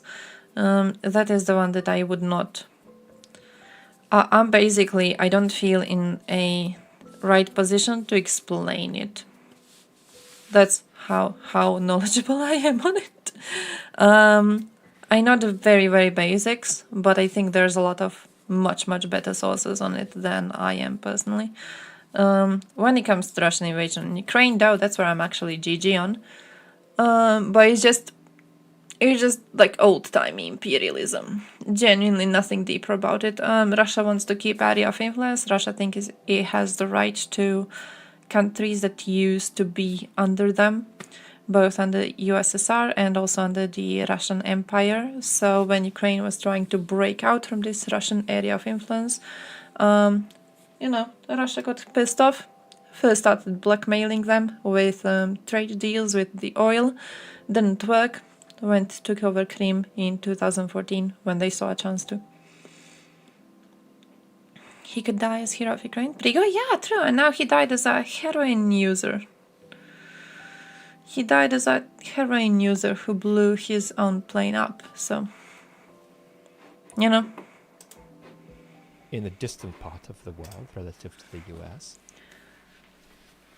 US should think of citizens that might be killed as collateral damage. The only problem is that he's lazy, yeah. In a way that is not radically different to how it would think of them if they were US citizens. And of course, it can't think of them like they were US citizens. It's just not going to fly, right? Because the whole basis of democratic legitimacy is contained within states. Of course, you're going to prioritize your citizens. There's no question about that. But if you're conducting yourself in a way in which, and this is going to be horrifically crude, but if you're conducting yourself in a way in which the lives of the non-combatants, right, in some place you're bombing, let's say you're justified in bombing it, right? But if you relate to these non-combatants in that place as though their individual lives were 1,000 times less important than the lives of US citizens, right, then something has gone very wrong. But at the same time, no, of course it means we can't, it doesn't mean that we have to expect the United States to treat all non-combatants ethically as though they were US citizens. But what it means is that you should not drift too far from that way of looking at it. Right?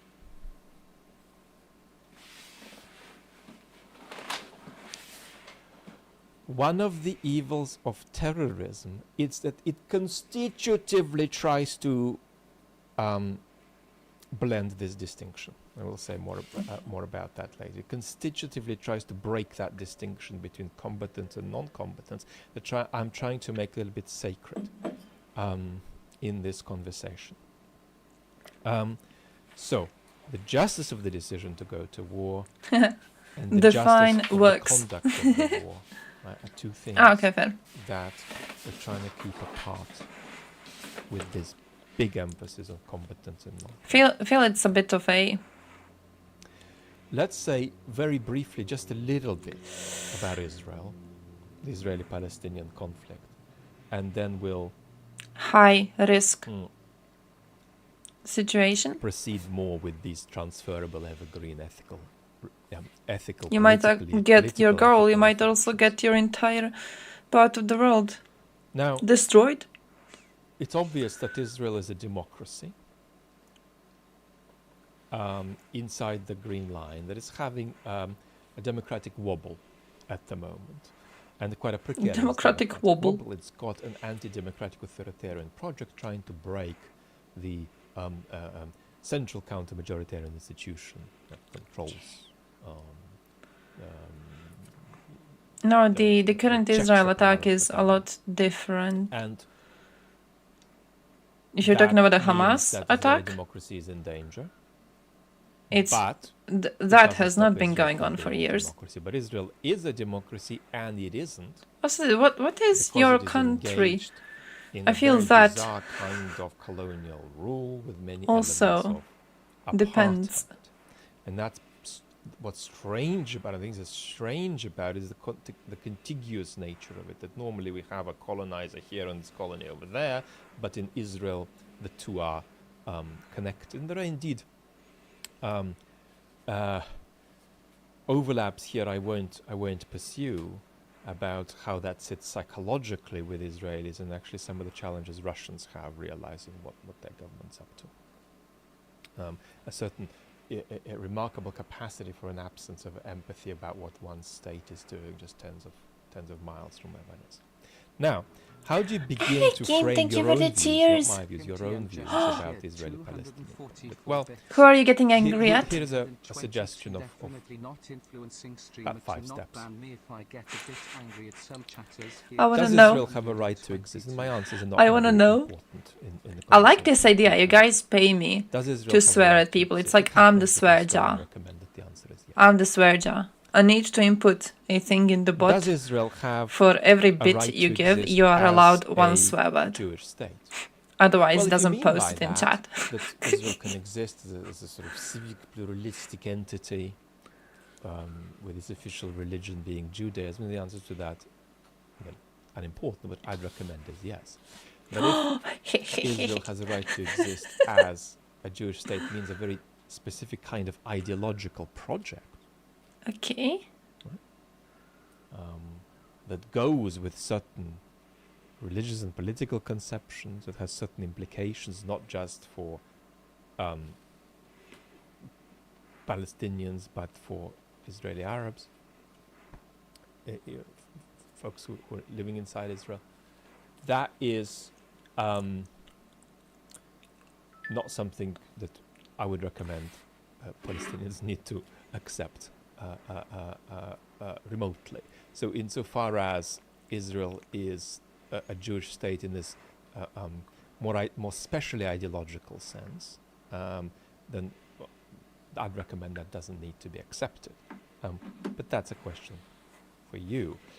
Yeah, The Hamas third is for element full here is destruction of really an Israel, right? understanding of the subjugation of the Palestinian Like, no people Israel. and the injustices No, nothing. generated by Israel over many years, and No understanding compromise that at all. does not underestimate the situation. Right? And then there are solutions, and this is really difficult, but what we're talking about is a solution that's adequate to Israelis, but also a solution that's got to be adequate to the Palestinians. A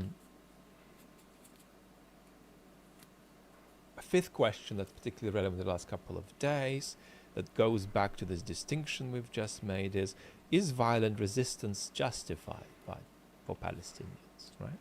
And here we go back to the justice of the decision to go to war and the justice of the conduct of war, right? So if you were to answer that question as yes about the Palestinian right of violent resistance, Close the entire region and relocate them all to Mars. nothing follows from that Relocate me. about engaging in evil, engaging in atrocities, engaging in the most despicable form of terrorism. Obviously. I feel it's because Vlad actually wrote about this before. About how when you make content on a certain topic, you get recommended similar circles of people, and you have recommendations on content you should be making if you want to be keeping this circle of people close to you, and usually they just push you more into the tribe. And I feel because of the way that is commonly seen that Israel is being supported by the West while Palestine is supported by Russia. I feel there's this interesting thing online of people feeling like they have to support Hamas no matter what, because it is a part of their tribe. And it's sometimes important to remind them that they don't. They really, really don't. That is like one part. And then the other part is the whole thing in like 2000, I want to say 16 really, when it was really, really popular to be tweeting in support of Palestine. And a lot of people then have based their opinions on like few infographics they've seen, few YouTube videos they've seen. After that, they haven't really looked into the topic more, because a lot of them were just interested in, group tweeting. And now that this has happened, again, they feel like they just have to tweet in support of Palestine, regardless. So it's also a bit... Basically, there's a lot of social media trash thrown around everywhere. And I think it's good sometimes to like take a step back and to be like, hey, this was not fucking okay. This was not only was it fucking stupid and irrational, but also it was not okay. It was not morally correct. You should be condemning it. Even if you support the Palestinian cause, you should be condemning this. This was like possibly the most effective way to take a huge dump on the Palestinian cause itself. Well, what's this? Doesn't make Karabakh incident right though. Yeah, definitely. No one is worth of the Holy Land. Hey, that reminds me of a tweet I've seen. I saw a tweet calling for another crusade. I was like, yeah, let's go. Let's go, my dude, let's go.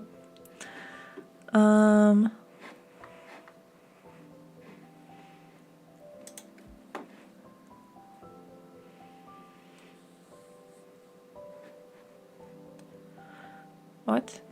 For Russians, supporting the armed forces of Ukraine is a lot of mercenaries.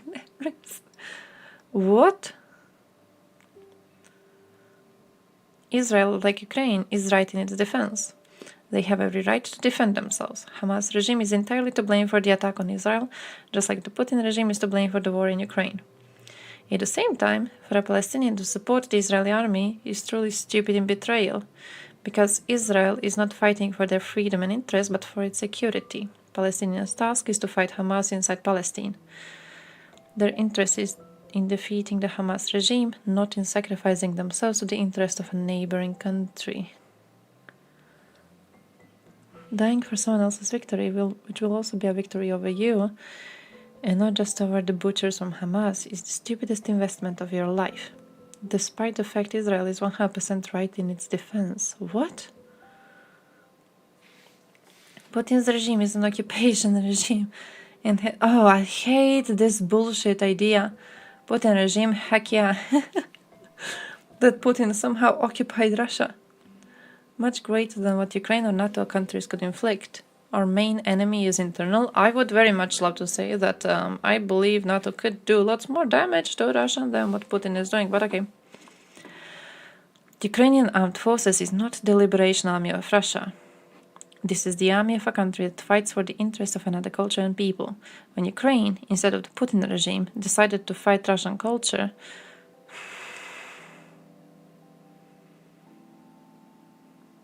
supporting the armed forces of Ukraine for the Russian people became the lot of mercenaries, idiots and traitors.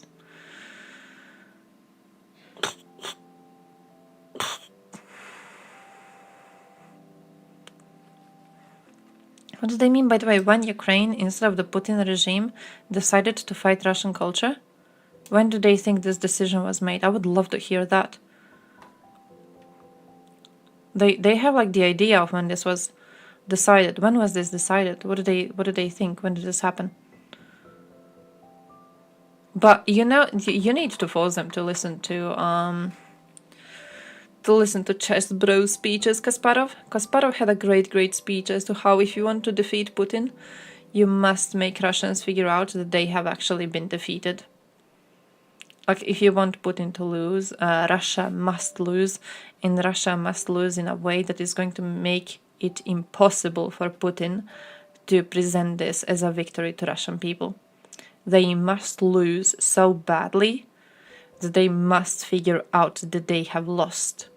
In the similar way as to how Serbia, for example, you know why we had peaceful reintegration in the east of Croatia, my area here. The only reason this village is in Croatia right now is because we had peaceful reintegration. We were allowed back into our areas. We didn't actually have to fight for them. The Serb invaders have left. And the reason they did so is because in Krajina, they figured that they are unable to keep parts of Croatia under their own rule. The idea of Greater Serbia, which keeps parts of Croatia, it crumbled. The second their refugees started going outside and started traveling towards Serbia, that's it. Their ideology fell apart. Same shit must happen to Russians.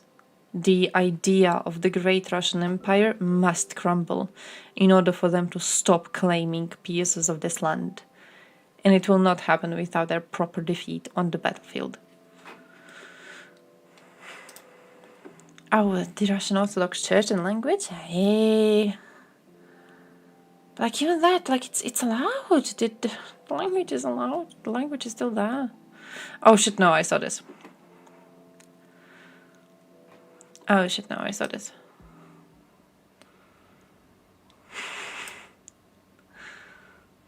Like, hey yo. I guess trying to do something.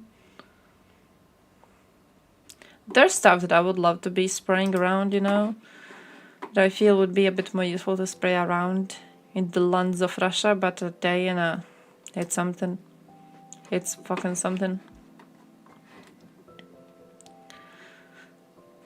Fuck you to buy spray paint, hey.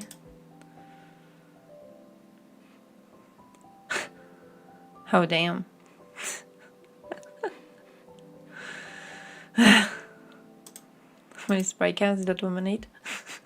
I want to spray something on the building. Ooh, the identified one.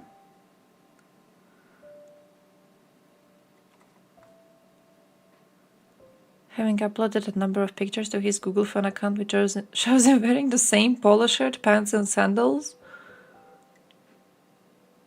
The man was wearing the same...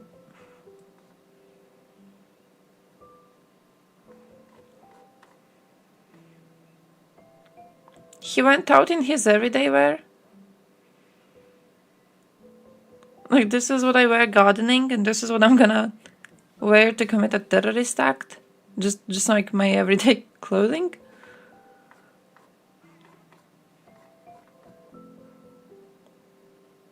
Man.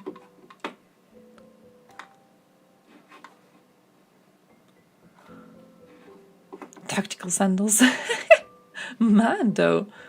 I mean, okay? Well, I'm trying to find the Hamas person interview, but damn, just the same outfit. Didn't even try to switch it up. Bro, imagine if he wore like a black shirt or something. Why can't I see this? Ain't working, my dude. Ain't working, ain't working. I need a link that works. Do you think I can just type in Hamas? Spokesperson. Operation statement.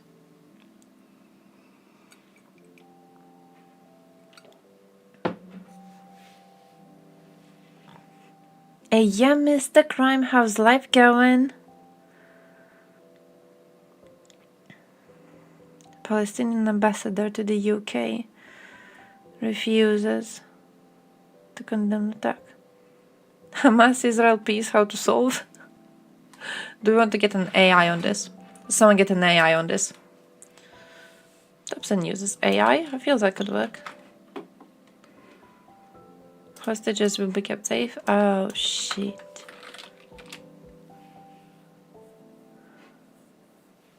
Oh, shit. Hey, what's that one? Perplexity? Look at this.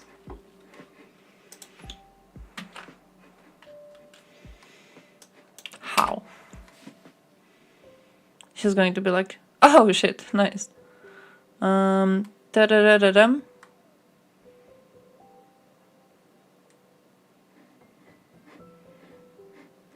Israel's position is that Palestinian president ought to be the negotiating partner in the peace talks and not Hamas, which has engaged with Israel in escalation of the conflict and it attacks Israel's civilian population. As of now, the conflict between Israel and Hamas continues. There is no clear path to peace.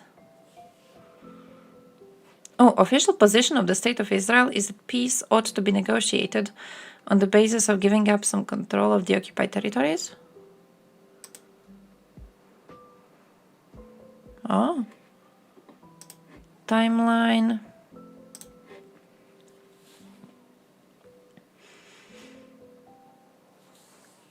Israel gained a country worth of land in around 3 days.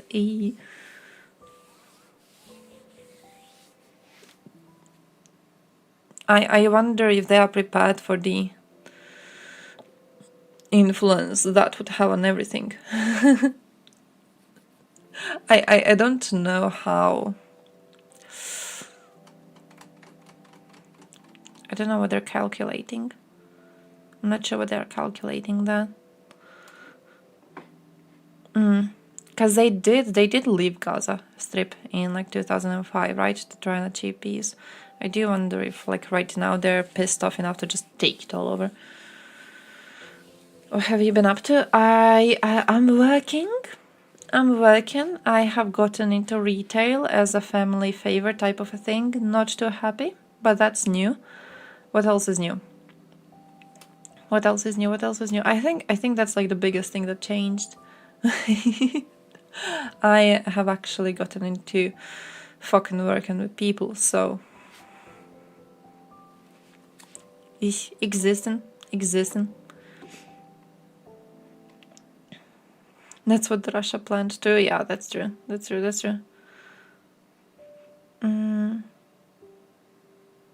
Within this operation, I cannot confirm Israeli propaganda, he said, responding to a prompt by the interviewer about the rave. Oh shit. Retail and family sales, yeah. It was a favor because family member is supposed to go into pension relatively soon, and they couldn't find any workers to replace the retail worker who is going on pregnancy leave. So there was lots of panic, and I was like, I might be able to do that. I could use some extra cash, and also, I don't really know what direction I'm going towards, so I was like, might as well do this to get some extra cash money. I'm regretting it. I'm regretting it daily. It's a good practice for, when I stop doing it, I feel I will know to cherish the fact I'm not working retail. So I'm hyped for that. I can't wait for the first day that I'm free for it. It's fairly ugly work, yeah. I worked as a waitress. So I was like, if I worked as a waitress, I can probably work retail. It's like service. It's the same shit. It's not. It's worse. It's so much worse to work retail than it is to work as a waitress. I'm not even fucking joking. It's so much worse. Don't do it, guys. Don't do it. Do it for like a year or something. I'm gonna be there probably for like a year and a while. Never going back into that line of work again. Never. Holy shit, it is so exhausting.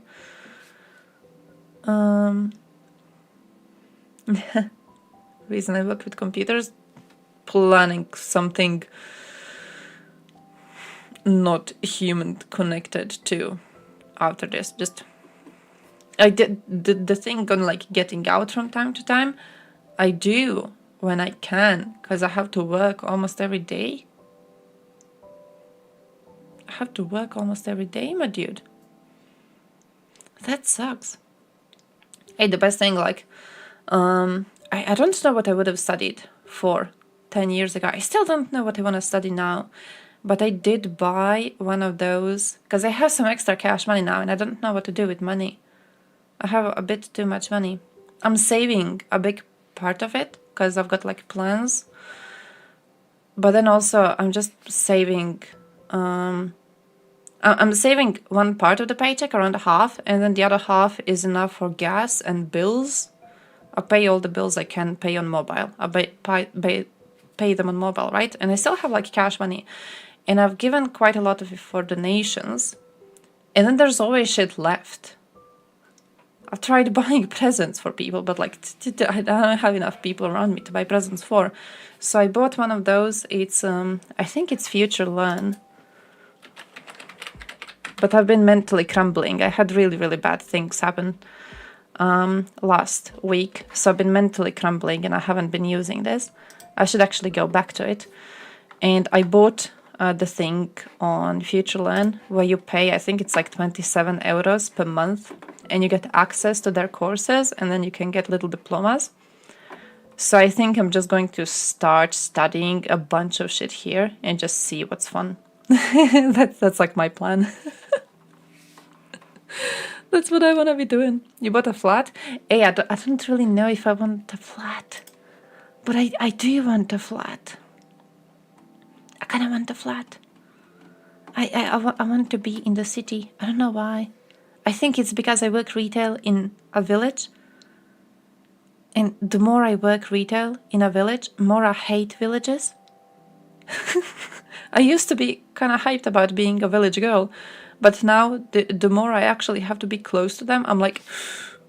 Oh no, it's like 27 euros per month. And you get access to basically... Like, I think almost every single thing they have. That's what they give you. You pay 27 euros monthly and you get access to a lot of it. It's almost everything. You have to pay 1 per 1 class if you don't want to get like the monthly subscription thing. But I got the monthly subscription thing because I got some cash and I don't know what to do. And also I would love to start studying something so I never have to work at retail again.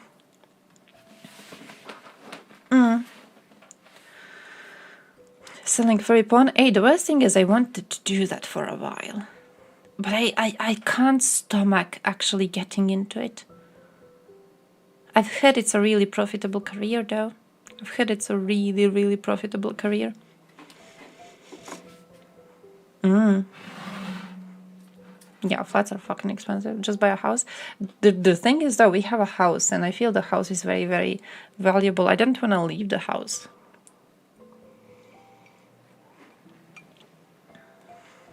Could have studied computer science and be a respected working person. It happens that I actually know people who have studied computer science.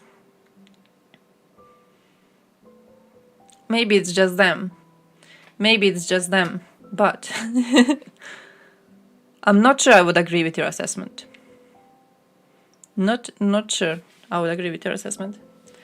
At Coursera, because this is the one where I went like few years ago. It was the first one that I have actually found out about existing.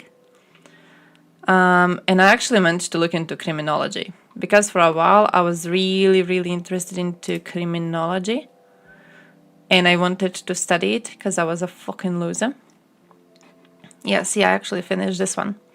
So, a while ago, I had a bit, too much time, too much money. And then I was like, maybe I should go and see if they have any other courses to learn that. And I actually found this one on digital politics. So I finished this one too. This one was really fun. So yeah, to be honest, the only reason why I didn't actually take some sort of an open university type of a thing is because this is what I knew. This website is what I know. And they sent me a printed certificate for this one too. So I was really interested into seeing what's happening there. I am planning to maybe take some more proper steps later, but for now I'm just kind of happy to be here, my dude. I'm just pleased with existing. You're a detective? I can do witness investigation. This was a really cool one, by the way. I recommend it. Can I recommend this one to you? Can I give you a linky to this? Let me show it. This is a great one. I mention it every once in a while. I talk to you about this one. Oh. You have this. Let me show this to you.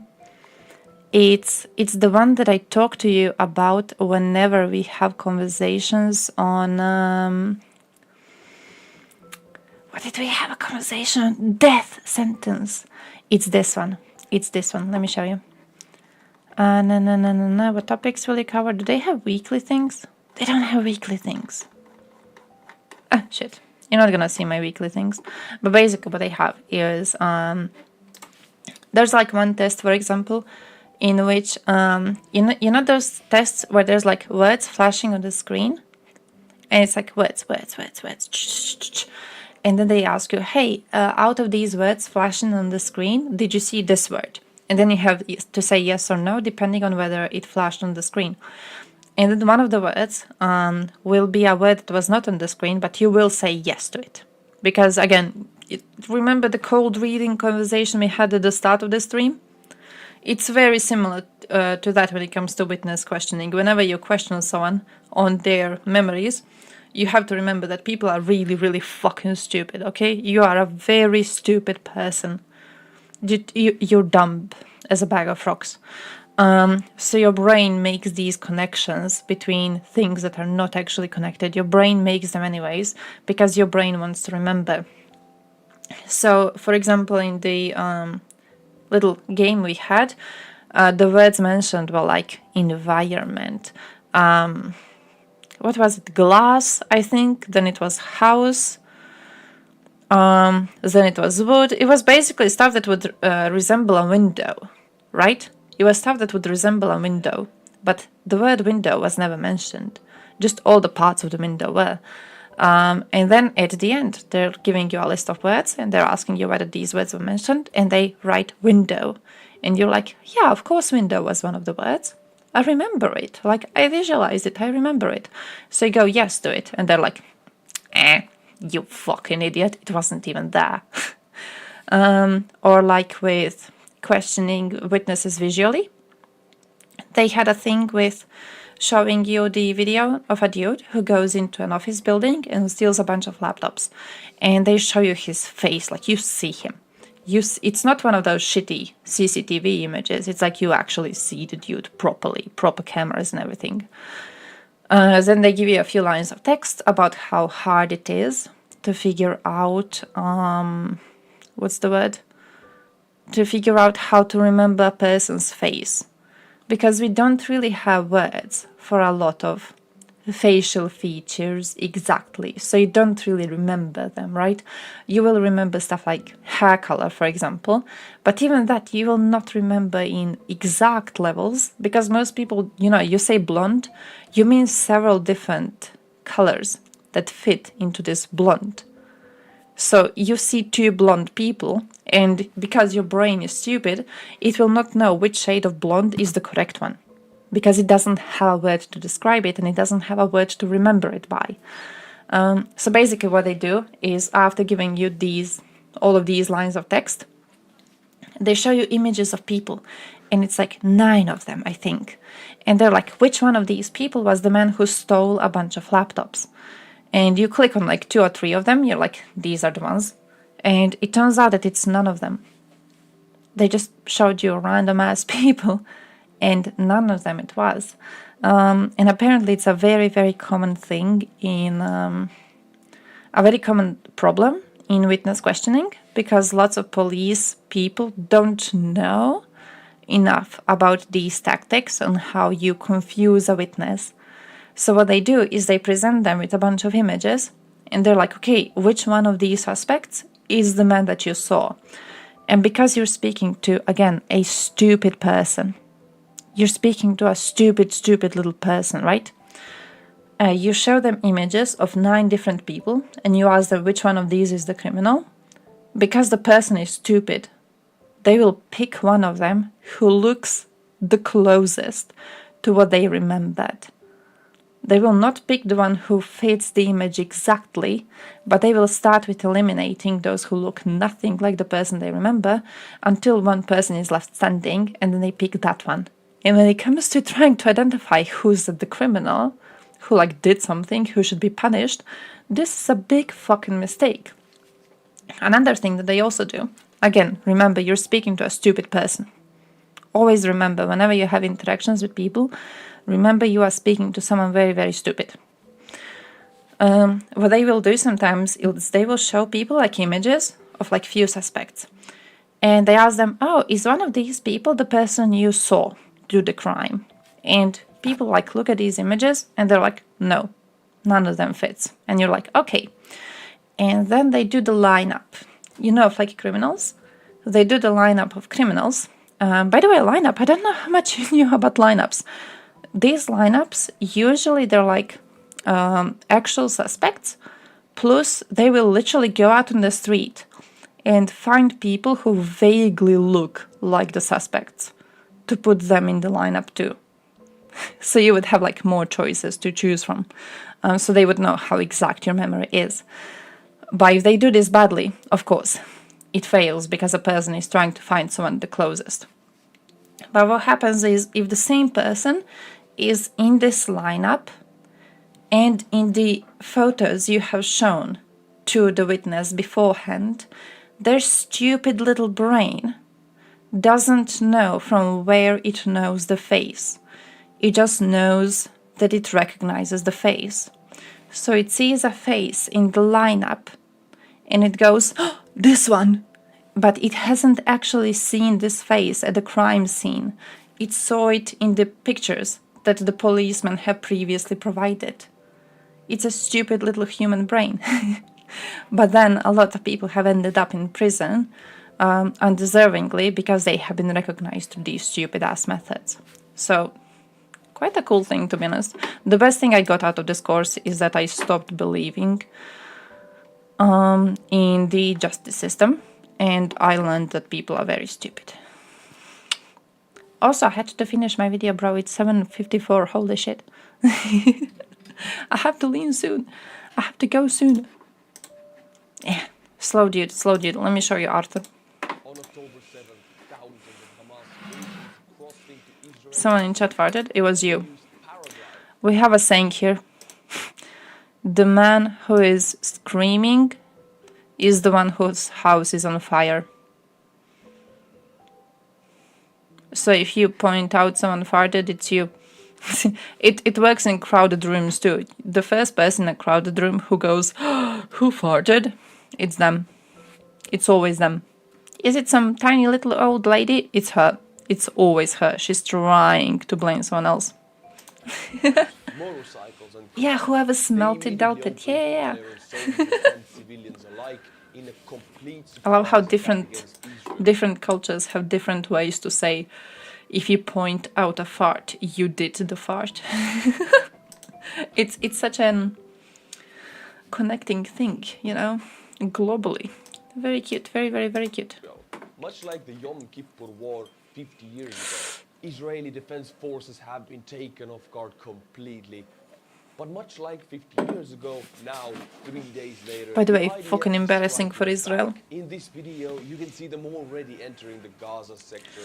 A mobilization has been declared, and the retaliation that is going to follow is going to be unprecedented. Hello, my friends. My name is Artur Rehi, and I will bring you the most important information about the war in Israel. Also, I don't know how much Arthur knows about this. Every video that comes out of Israel. One part of why I'm watching Arthur's video is because I want to know if he actually knows what he's talking about. I genuinely, I saw him talk about this and I was like, Arthur?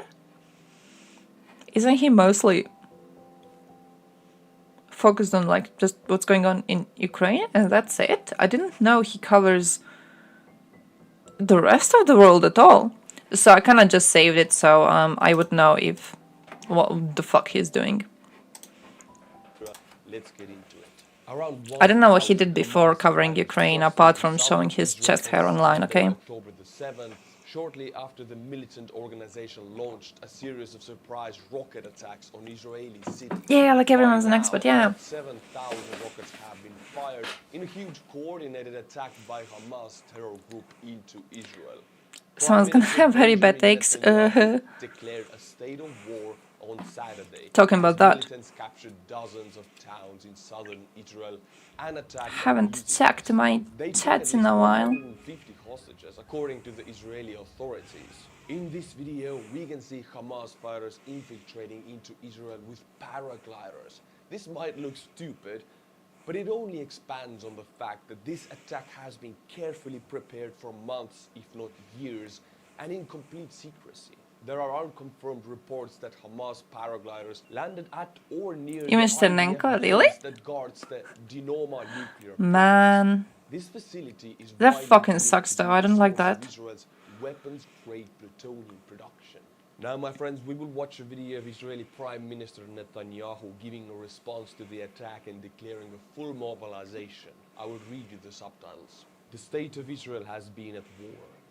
Our first objective is to clear out the hostiles that infiltrated our territory and restore the security and quiet the communities that have been attacked. The second objective at the same time is to exact an immense price from the enemy, with the Gaza Strip as well. The third objective is reinforce other fronts so that nobody should mistakenly... I can't believe this worked. We are at war. In war, one needs to be level-headed. I call on all our citizens of Israel to unite in order to achieve our highest goal, victory in the war. Don't have to be an expert to not celebrate Hamas terrorists. That is true. That is true. That is true. It should be like a zero effort position to take, right? Just don't fucking support killing of civilians. And Israel appears to be nowhere closer to answering the key questions about how it was caught unaware by the attack on Saturday, Relation to Ukraine war? How do you think it's related? Intelligence, missile defense and spy networks in the world. Since Israel has one of the most effective... Not everybody needs to have a take. Oh, definitely. Oh, definitely. A mobilization has Don't tell Siparus. And in this video you can see women being blessed by their father, getting ready to be mobilized and sent to fight for Israel. In this video you can see the tactics used to clear Because I've seen street by street, house by house, with overwhelming numbers and fire superiority with air. I'm kind of biased on this, probably. Has been given by law the supreme What one of the biggest pro-Ukraine YouTube channels switched to Israel? Oh, come on. I didn't know Shtenenko switched to those. Shtenenko switching kind of disappoints me. That's a bit disappointing to me. Let's establish what is Hamas. Hamas is a Palestinian Islamist military group which rules the Gaza Strip. Hamas is sworn to Israel's destruction and has fought several wars with Israel since it took power in Gaza in 2007. In between those wars, it has fired or allowed other groups to fire thousands of rockets at Israel and carried out other deadly attacks. Israel has also reportedly attacked Hamas with airstrikes and together with Egypt has blockaded the Gaza Strip since 2007 in what it says is for its security. And I will also give you very briefly the context of the Gaza Strip. The Gaza Strip is a 41 kilometer or 25 mile long and 10 kilometer wide territory between Israel, Egypt and the Mediterranean Sea. It is home to about 2.3 million people and has one of the highest population densities in the world. What is life like in the Gaza Strip? Israel controls the airspace over Gaza and its shoreline and restricts who and what goods are allowed in and out through its border crossings. Similarly, Egypt controls who passes in and out through its border with Gaza.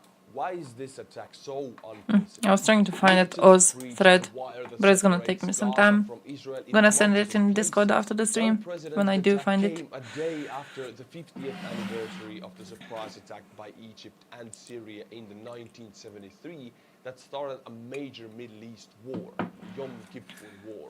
The significance of the date will not have been lost in the Hamas leadership. And the connections get even more out of this world. October 7th is also Putin's birthday, leading us to a Russian connection, and we will get to it later. Is this a major Israeli intelligence failure? Most analysts in the world say yes.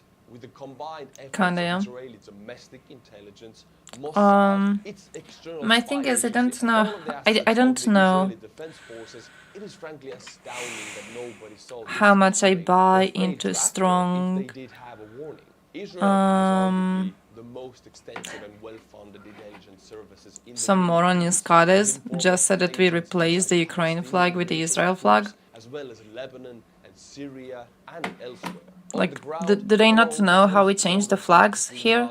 But also, have they not seen me flying like literally every single fucking flag existing around? In this video, you can see Hamas militants Under what rules do they think we switch them? In the same time frame, Hamas militants stormed the border stronghold of Kfar But yeah, I don't know how I'm buying into the Russian involvement in this. I do think Russia is going to use it for disinformation, though. They already are doing it.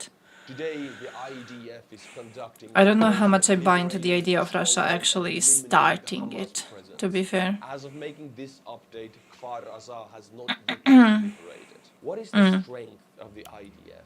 IDF has an active personnel of 169,500. Yeah, he already claimed that Ukraine gave weapons to Hamas, right? The IDF's yearly spending is close to 25 billion USD.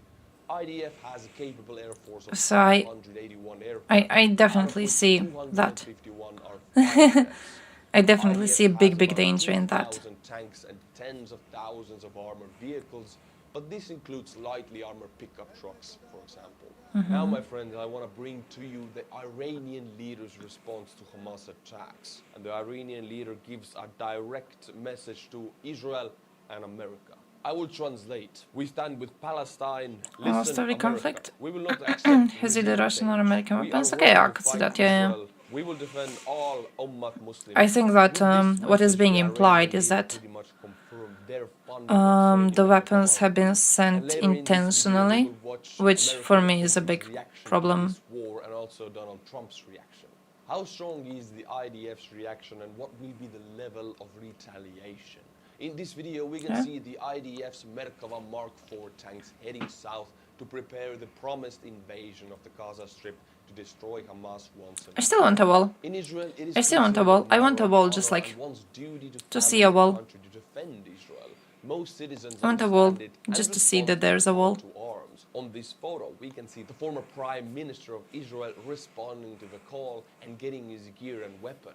This illustrates the unification of Israeli people around the cause. Israel has an air defense system around their most important population centers called the Iron Dome, which has been considered by experts to be one of the most Castle City, it's time to make Russia a castle You city. can see it active against dozens of Hamas That's rockets, it. which were unable to overwhelm it. Ukraine has been requesting the Iron Dome since day one of Russia's full-scale invasion, but Israel has been reluctant to deliver. The United Nations Humanitarian Agency said that in a statement that 123,000 Palestinians had been displaced in Gaza since the fighting began on Saturday. Israeli airstrikes had targeted houses and apartment complexes, some of which were struck before notice to the residents. The Gaza power plant is currently the only source of power and could run out of fuel within days. And now, my friends, let's explore the Russian connection to this war, and it is a direct one. Okay, yeah. Russia is in an official I want to see that. partnership with Iran, a country which is funding and training Hamas fighters. Hamas being the terror group that invaded Israel on the With this, I stand that murder of civilians is never. No, what do you mean, good job, Palestine? Murder of civilians is never excusable. What they did was intentional murder of civilians. This was not civilians being collateral. Away from Ukraine, which is one of the main goals of Russian international info ops. The way they pulled water off, this will just give excuses for Israel to attack them. This technique requires serious training. They're gonna get ass fucked. This was incredibly stupid. Ukraine and Russia. And I bet it wasn't Ukraine who trained Hamas pilots, but Russia. The drop is precise and the drone disengages after the release of the munition. Much like we Like incredibly stupid operation. Telegram channels are filled with videos and photos of Hamas terror acts in Israel, and most of the reactions are positive. Russian military is clearly on Hamas' side and is not hiding it. In this video, you can see Hamas using kamikaze drones built by Iran with Russian money. Lessons learned by Russia in Ukraine are directly being implemented here. Russian handwriting. Are you getting auto-modded? Because I don't have an auto-mod. He shouldn't be. Onto Israeli vehicles. Oh. Take a look at the tail of the grenade. The design of the tail of this drone. Oh yeah, true. Yeah. I just saw him. And these very same grenade tails Loser. Oh, it's because he said hit Israel. And they were like, oh, are you calling for violence? Central bank It's like, it's the minimal mod. He's supposed to just be censoring slurs. The Bank of Israel said it would sell up to 30 billion in foreign currency and said it would continue to monitor markets and use the tools available to it as necessary. Now, a weird point to make is to in any way cheer for murder of civilians. Israeli reservists being called up to serve. The spokesperson of the Israeli military gave Like a weird point to make is in any way to be congratulating on murder of civilians. To reclaim all of the towns in southern Israel nearly 48 hours after Hamas militants launched the surprise attack. He also claimed that the military had sent a large number of troops to the southern border to prepare for what appeared to be a ground invasion of the Gaza Strip. I quote the source: "We have amassed around 1,000 reserve troops who are currently in southern Israel who are preparing to execute the task that Israeli government has designated the IDF to do. Our job is to make sure that at the end of the war, He was able to condemn killing civilians? Oh! capabilities to threaten Whoa. Israeli Now, my friends, we will Respect to Hassan. I don't know. No, there's nothing to not know. They killed civilians. They killed civilians. An honest person would condemn killing civilians. These were civilians. There's no, hey, I didn't know. These were civilians. Police are seeing evacuating civilians, many aware of the They were civilians. Dude, they went to a fucking festival, just killed a bunch of people. The fuck are you talking about? the area. And later, when the IDF troops liberated the positions, 260 bodies were found. What are you talking about? They paraded naked bodies around. No, the fact that civilians died on the Palestinian side doesn't make it correct to go and fucking kill civilians, my dude. Being kidnapped by what appeared to be militants on Saturday during a wave of ground incursions into Israel from Gaza. The footage Oh, that's an incredibly stupid position to take. Holy crap. driving away on a motorcycle with a 25-year-old Noah Argaman in their custody. The video then pans to another group of militants holding Miss Argamani's boyfriend Avinatan with an arm pinned behind his back. The weekend-long event, billed as a Psytrance music festival, was attended by about 3,500. No, there's footage of them like going into cars, just shooting up people. From the border with Gaza. And as I mentioned before, Dude, the festival spot is if you support killing civilians because you see it as punishing the state of Israel, you're an idiot. reaction and international casualties. Nations That's an idiotic position to take. These were civilians, these were non-combatants.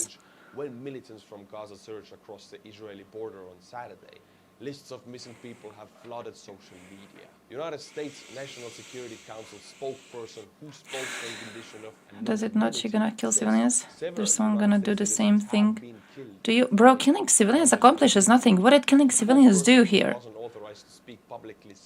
This is such a Twitter take. It's like Twitter people presenting the killing and raping of civilians as fight for Palestinian liberation. This is fucking opposite of fight for civilian liberation.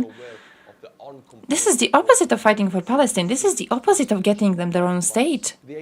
This is shitting on it. This is shitting on the Palestinian cause. What do you think is going to happen to Gaza Strip now? Think Israel is going to be like, oh yeah, well now that they have raped and killed a bunch of our civilians, we should actually be GG and we should allow them to keep the state? No, it's always a terrorism attack like this is absolutely something you should be fully condemning. There's genuinely no excuse to be supporting this. While attending an open-air music festival. A day later, her body was identified from a video shot by Hamas where her tattoo on her leg was visible. Now, my friends, let's look over Donald Trump's reaction. Soon after the Hamas attacks on Israel, former President Donald J. Trump and other Republicans tried to cast blame on President Biden, saying that a recent deal brokered to secure the release of if they actually start executing prisoners. Iran helped to finance the assault. Man. The deal in question, the United States facilitated the transfer of Like the only thing we can hope for is for Palestinians to completely denounce Hamas fully. from banks in Just South fully. Korea to Qatar, so the Iran could use it for food and other humanitarian purposes. But that $6 billion is not United States taxpayers' money, as Trump falsely stated. Nor is there evidence that the money, which officials have said is subject to Treasury Department oversight. Dude, the two-state solution absolutely was a possibility. What do you mean? National Security Council said the money in question hasn't been accessed I by absolutely Iran. disagree with the idea there was no possibility for it. And when it is spent, it can only be spent on things like food and medicine for Iranian people. I quote, these funds have absolutely nothing to do with the horrific attacks today, and Dude, this is not the time to spread. You should be one-sided on killing and raping civilians. Hamas completely surprised. There's one position to take on killing and raping civilians, and it is to condemn it. The Israelis have consolidated and are pushing back strongly. Anything They else, have entered idiot the Gaza position. Strip, Nothing and else. Netanyahu has promised to destroy Hamas once and for all. The Western world has united behind Israel, and the United States has It's not promised application of all same necessary standards. aid. I will keep you updated on this conflict. False flag? 5 days in. Almost. You will get the next My dude almost makes you But now, my think. friends, I want to thank the patrons who make But also, it wouldn't really be too surprising for Hamas. And I have seen analysis being like, oh yeah, this is actually going to be relatively okay for Hamas because the Israel response to this is going to radicalize more Palestinians who are then more likely to join Hamas. So they have like new forces. Which, my man.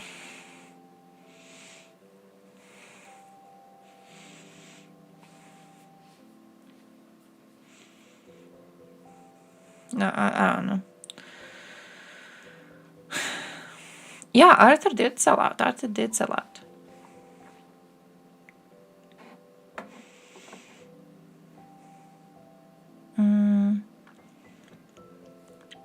More than 100 bodies found? Oh, shit. Oh.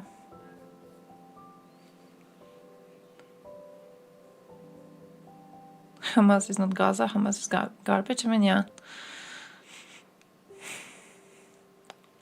No, they could have. The thing is,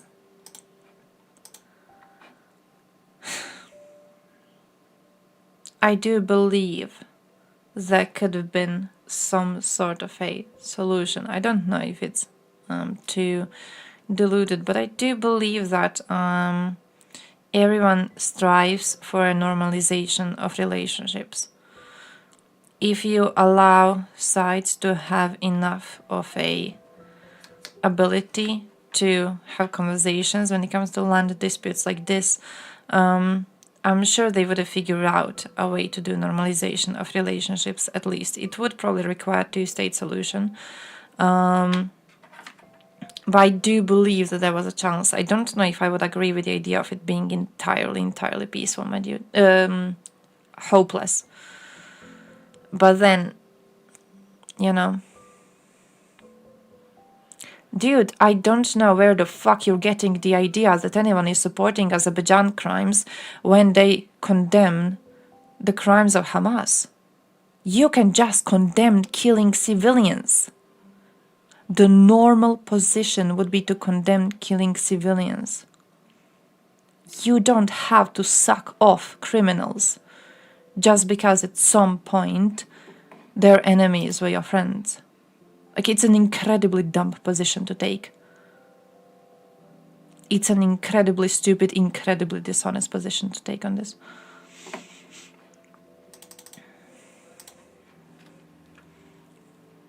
They know better than like Russian whataboutism.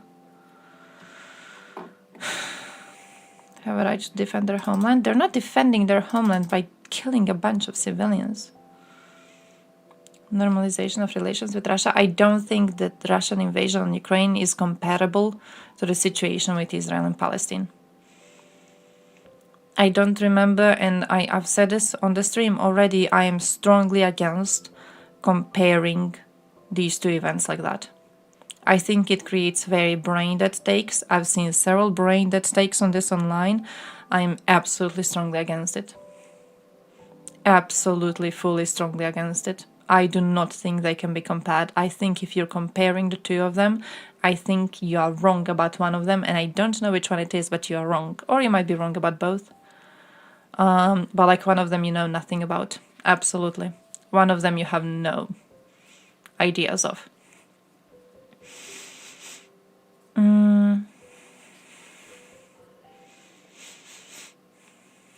Take that involves Israel being unable to arm Azeris is not the same thing as take that says good job for killing and raping civilians.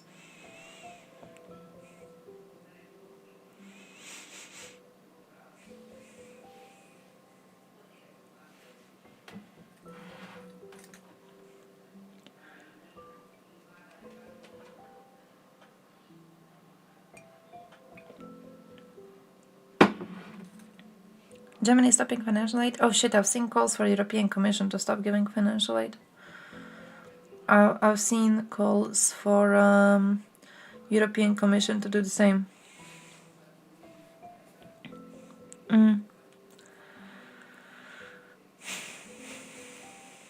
Russians do torture and rape civilians? Maybe on a small scale. Yeah, but like you can't compare the conflict. You can't compare the conflict. You can't be like, oh, if we take like, you know what, you know those like transparent papers used for art?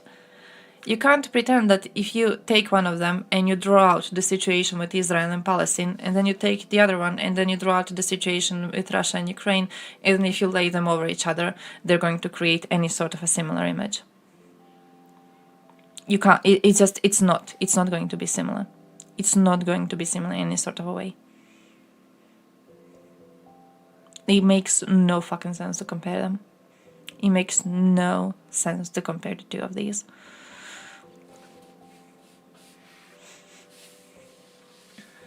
Discussing what aid is necessary and what aid is helping the terrorists. Oh, hey, yeah, Hadigan, how's life? How's life? How's life? How they propose settling this bit? I feel quite a good way of what we are doing right now would be to look into the aid we are sending, look into the international support we are giving, try to encourage the two-state solution more.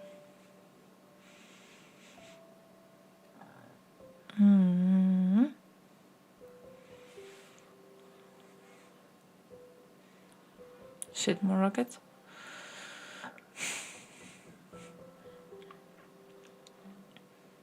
Ukraine-Russian war is not as complex as Israel-Palestine conflict. I feel that could be said. Yeah. Because, I mean, dudes, like, the state of Israel can't be compared to fucking Russian Federation in the first place. I don't know in what sort of position you would have to be in to even, like, come on.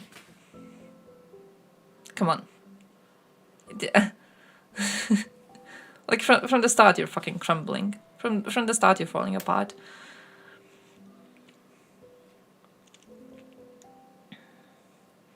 Another solution with Russia is ultimately doing the same bombarding of Moscow as is going on in Gaza. I don't think bombing of Moscow would be having the same effect nor the same consequences as the current situation in Gaza is having. Like, I genuinely, I'm not even sure if I see that as comparable. I'm not really sure if I would see that as comparable, my dude.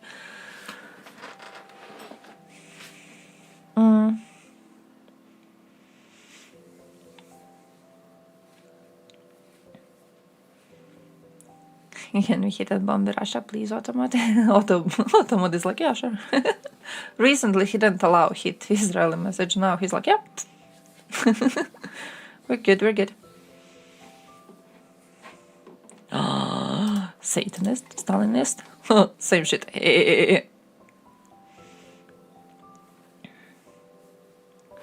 They get a pass because they're Jews? No, not really. They get a pass because, you know, there were bad things happening in the land of Europe, from which we have had to allow Jews to leave. And then we have given them the permission to go to a specific land. And then we have promised them a state on this land. And then we have drawn some borders on this land that we told the Jews is going to be their land. It's not... This is not a situation you can compare to, like, colonies that, I don't know, the France was doing in Africa, whatever the fuck. This is not a comparable situation. This is not comparable to colonies Russia was making in its own little part of the world. It's not a comparable thing. It's not how it works.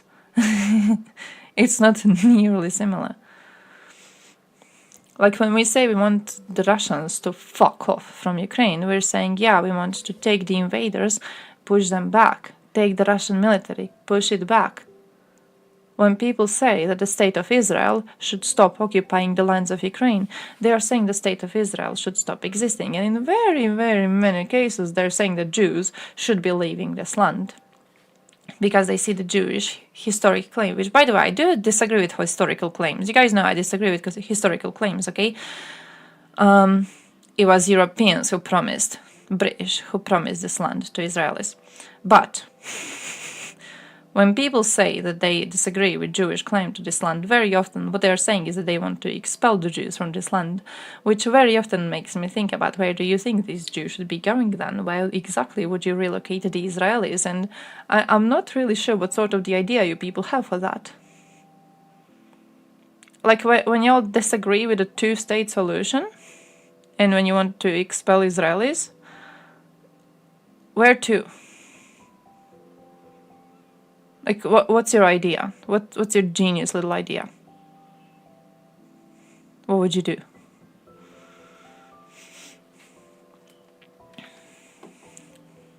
Only states that were never anti-Semitic are Morocco and Netherlands. Oh, I would need to look into that. Thanks to France covering up the Middle East and UK trying to exile the Jews to Israel. Yeah, like we fucked it up. We fucked it up. It was Europeans. We fucked it up. We created a situation. I don't know how people imagine that, but like we fucked this up. We tried to draw the borders. And now we created this. You can't pretend Israel is in nearly the same position as the Russian Federation is. Like, come on, dude.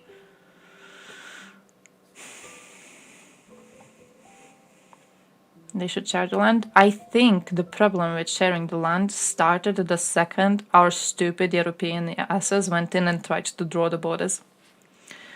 I think that's the problem. Like, what do you do? What do you do after that? We already fucking tried to draw the borders, and then there were already wars about the borders that we drew, like idiots. What do you do then?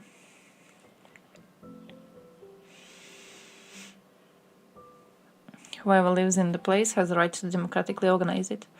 No ethnicity, religion or whatnot. Got a right to a state. The peoples that are currently in the place decide. Yeah, that. I could see that. What if people that are currently in place decide that ethnicity and religion matter? Same way Russians claim Ukrainians are either Russians or Banderovics that should leave the land of Ukraine or be exterminated. Yeah, it's like that. Like, what do we do? What do we do? What do we do? I don't know what we do. So yeah, I just... what I want you to do though, what if there's one thing that you like take from this shit, from this little stream, okay, please don't, please, for the love of God, do not make up your mind on this based on how you view the Russia-Ukraine war, because it is not similar. It's not similar, my dude, don't. It's gonna make you have some really stupid ass retard takes. Don't do that. But hey, I wanted to actually show you another NAFO video. I wanted to show you another NAFO video, and it's kind of short. It's only 2:47 before we leave, okay? I saved another video to watch today, but we won't have the time to watch it. Oh no, I saved this one. I will actually have time to watch this one. But I saved this one from Balkan Odyssey on how he became a communist. Balkan Odyssey is that idiot who made a video on like Yugoslavia, and it was really, really stupid. So I was like, if one day we feel like mocking some commies, we should maybe watch this one, because this is a proper, you know, homegrown commie. Might be fun to mock him.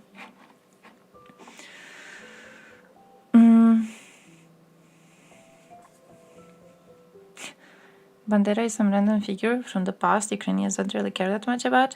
Yet Russia is Bandera, it's here and there, World War II. Yeah, it's how propaganda works. And then you make a situation where most foreigners, when they learn about Ukraine, they will learn about Bandera. And then you just, whenever they speak to Ukrainians, they speak about Bandera. And they push them into every fucking conversation ever, because that's the like main person from Ukraine that people know about. It's Bandera. Ask people around you who from Ukraine they know about. They're going to say Bandera because Russia has pushed them into a conversation so fucking much. Also, by the way, MEPs of European Parliament are supposed to be doing a little discussion on attacks against Israel and the responsive consequences. Says it's going to be live in 13 hours. So I'm quite happy about, you know, finding this, and gonna look into it tomorrow. I'm hoping that there's going to be some strong ideas brought up, although I don't have too much hope in them.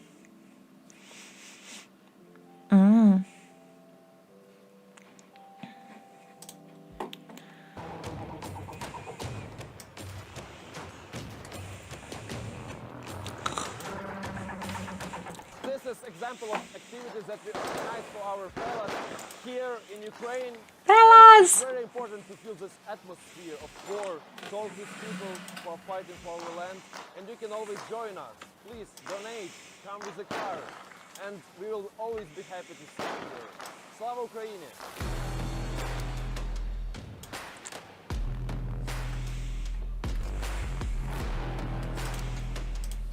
You wanna go hang out? Go there.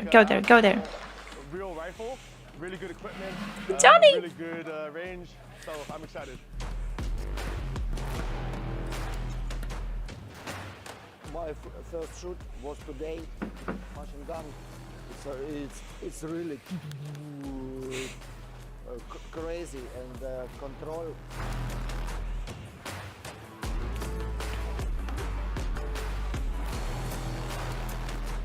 I can't guys do this every single day. It is so intense and honestly emotional to shoot a machine gun. Guys are the strongest I have ever met in my life.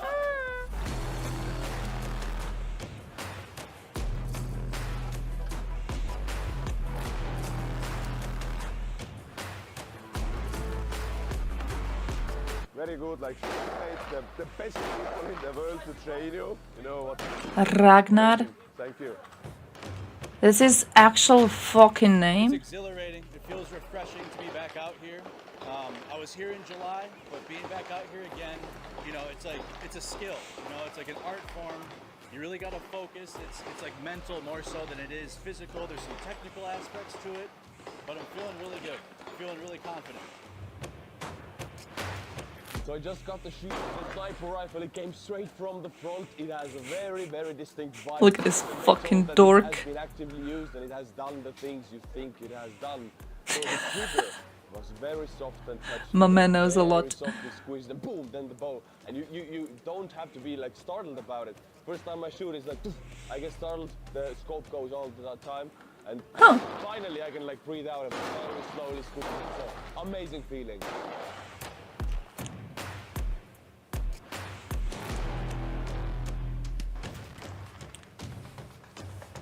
Ragnar is Estonian. I love the name. I love the name. I didn't think that was his actual name. I heard him like mentioned, and I was always like a nickname or something. That's his actual fucking name. Nice. It's like an amazing name. Zdam spremni was like a local culture slogan that Nazis also happened to use. Not actually Nazis, something they co-opted. Oh shit, as far as I know, it gained... it was used before. It was used before, but it gained lots of popularity with Ustaše, who were basically Croatian Nazis. So right now it's forbidden, not fully forbidden. We're fighting, but it's not. It's not allowed to be saying it. It's not allowed to be screaming it out. It's not allowed to be, wearing the slogan on your shirts or whatever, because it is a Nazi thing. It very much is a Nazi thing. But yeah, we do have people pushing back against it. It's kind of like with swastika, something like that Nazis took over from you. So very similarly, there are people who are trying to be like, oh no, this isn't something that was actually like made by Nazis. This was a slogan. This was an imagery, a symbol that Nazis stole, and we should be allowed to be using it in its original form without it being inherently connected to Nazism. Doesn't really work, because it's so closely connected to Nazism that everyone who hears the slogan, they connect it to Nazis. But yeah, it did exist before. We have a very, very old play in which it was mentioned for the first time. Who knows the play? We watched it at one point at a stream. But there's like a very, very old play, and it was like one of the first usages of the term. So it was already used previously, but only now. No, it's a bit sussy.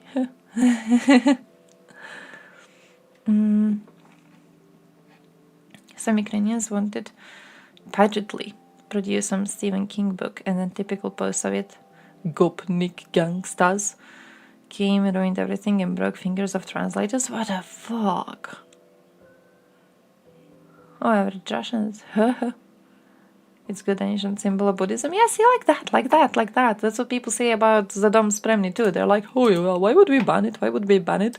It's actually not a Nazi slogan. It's an old Croatian slogan. And you're like... It's like, on one hand, yeah, of course. But on the other hand, why the fuck would you be wearing it on your shirt unless you want to signal to the world that you're a Nazi? Know what I mean? Come on, it's a very clear message you're sending. Come on. Everyone knows what you mean. It's like when I, look at shirts with Ukrainian tridents that I'm going to wear, and sure, it means that you're supporting Ukrainian struggle. Absolutely. It also means you want all Russian invaders to get fucked in the ass by a drone. It doesn't actually say it, but you know what it means. It's a good meaning. still inherent meaning to it. You don't see a fucking foreigner wearing Ukrainian merch without the mentioned foreigner wanting the invaders to get fucked in the ass by a drone. It is clothes you wear, they send a message. The message doesn't always have to be spelled out, but they send a message. Hassan, oh no, already? Well, well, don't know how happy I am about that. He's just very spreman for the dumb. For the dumb, it's like the old people's one. Good severe backlash. Oh shit. Hassan at one point like, guys, maybe actually killing and raping civilians is bad, and his viewers immediately go to protest in front of his $1 million house. He's doubting it. On one hand, I see why, because there have been a lot of fake videos shared, old videos shared, and I understand why when you see something like that happening, you're like, You know, it's like when Russians say they have destroyed a leopard, and then they show you different videos of old leopards being destroyed, and you're like, you probably didn't even do it. You know what I mean? So the emergence of fake videos is definitely weird as fuck and makes me doubt every story connected. But also, no, I definitely think that there is rape. My position is always that if there are attacks on civilians, like attacks where specifically civilians are the targets, there's going to be rape. I don't think there's a single event. There's not a single event where civilians were attacked where there was not rape. This is the same thing as when, if you remember, when there were stories about Russian soldiers raping Ukrainian women, and when people were like, there's no evidence, there's no videos, so there's actually no evidence. If you have a shred of IQ in your brain, you know that when soldiers go and attack civilians, female civilians especially, there's rape. No question on this. No fucking question on this, okay? You have not seen, especially paramilitaries, operating around if you genuinely believe something like this is not going to happen. So I fully 100% believe there was rape. Definitely. Not questioning it. I see why people are trying not to push the story too much, because lots of evidence around it genuinely were old videos. So it's like you don't want to die on the hill yet. And I can almost appreciate big Twitch streamers being like, hey, I'm not gonna die on this hill. I'm not gonna take this position too strongly. I can almost appreciate it, okay?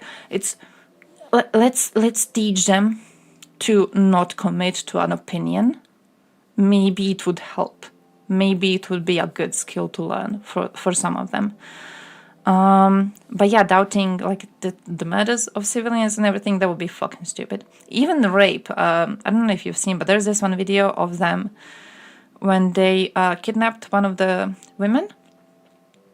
And there's a video of them, basically they are driving her in the back of the truck, and they take her out and they take her to another vehicle. And she's wearing some light beige pants or whatever, and you can see the blood pooling up. But basically, I very much don't believe that that was not a sexual assault case. I very much do not believe any possible alternative story coming from this. And I've already seen defenders being like, oh yeah, well, maybe she just sat in some paint. Maybe she's just free bleeding. You know, you're talking about a female civilian kidnapped by a bunch of soldiers. Be realistic here, my dudes. Be realistic here. Okay? Come on. But again, I can see why Hassan would not want to fully commit. and knowing Hassan's other takes on politics, and knowing Hassan's usual way of commenting on the political situation, I can appreciate Hassan taking a step back. I think it's a good thing he's doing. I think if he chose to just stay silent for a while, I think it would be even better. If he was like, for like a week, I'm not gonna comment on this, I think that would be even better, because to say something and then to pull it back, it kind of seems a bit bad. But I can appreciate him being silent. He's tweeting bullshit. I take it all back. Fuck him. Of course, you start having a shred of hope for him. Vosh fucked me up, okay? Vosh had a good response to this, I thought. I saw his tweets, they were okay. And then I was like, hey, maybe live streamers are actually okay. And then, yeah.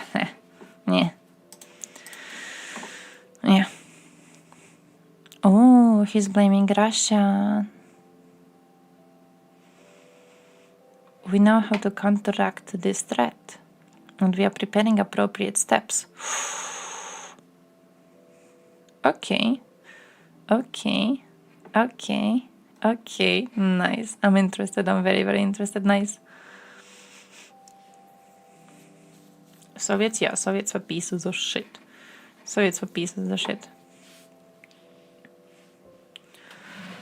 Not only women. Definitely. I'm also not doubting that.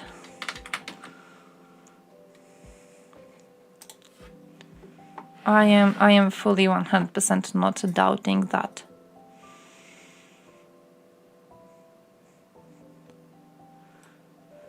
Okay, he's reposting. Wait, repost.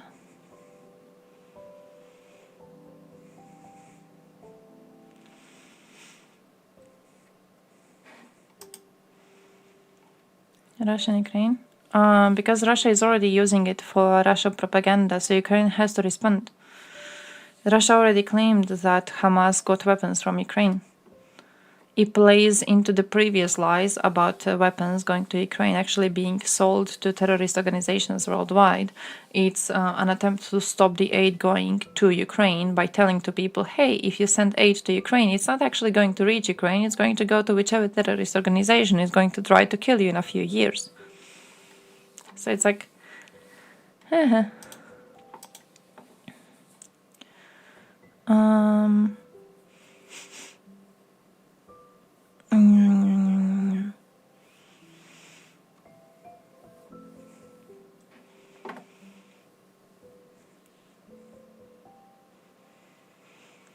What? If you oppose Hamas violence and support non-violent resistance to the occupation, take note that leading Democrats in general oppose and condemn non-violent resistance to the occupation. What? Do they? How?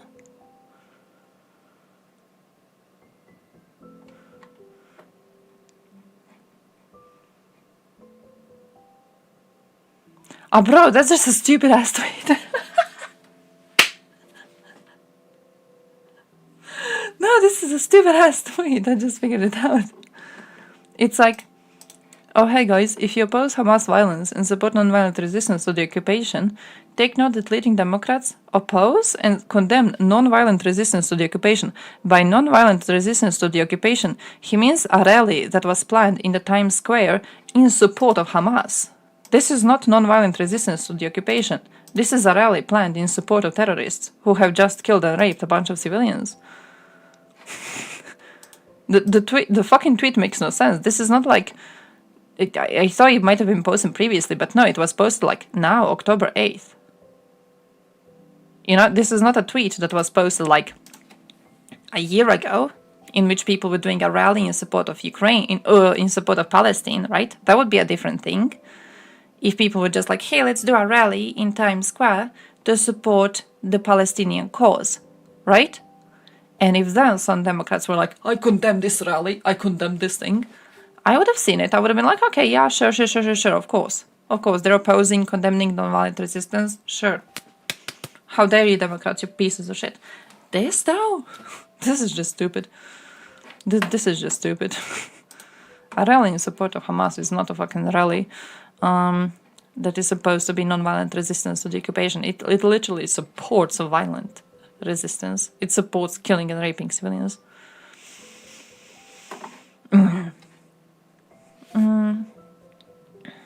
The war is kind of stuck, so both parties also look to other theaters to fight each other. I don't know if the war is stuck, actually. I don't know if the war is stuck, because I do think it's doing... I think Ukraine is doing rather well.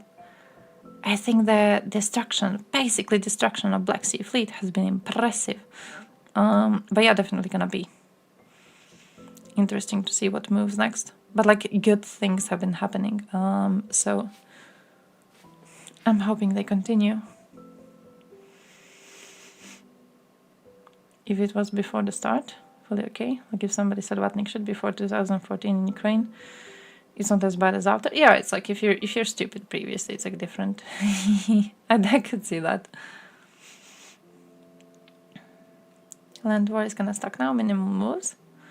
That's why the focus is on Black Sea, politics, foreign aid abroad. Ah, stuff like that, yeah. I see that, Like, fierce fighting is still happening. And there's still changes happening on the battlefield, but there's lots more attention being given to other things, which are a bit more, I guess, noticeable to like randoms. Stay brother Murica, I am stuck. Murica, give us F-16s, come on. Oof. By the way, I'm gonna leave. I have to end the stream. I have to go. It's 8:46. I have to go. I have to leave. No perfect retaliation to apartheid, only victims everywhere. One party holds all the power to end the violence, however, and it's certainly not the Palestinians living under a colonial apartheid regime that has chained them in an open-air prison it bombs routinely.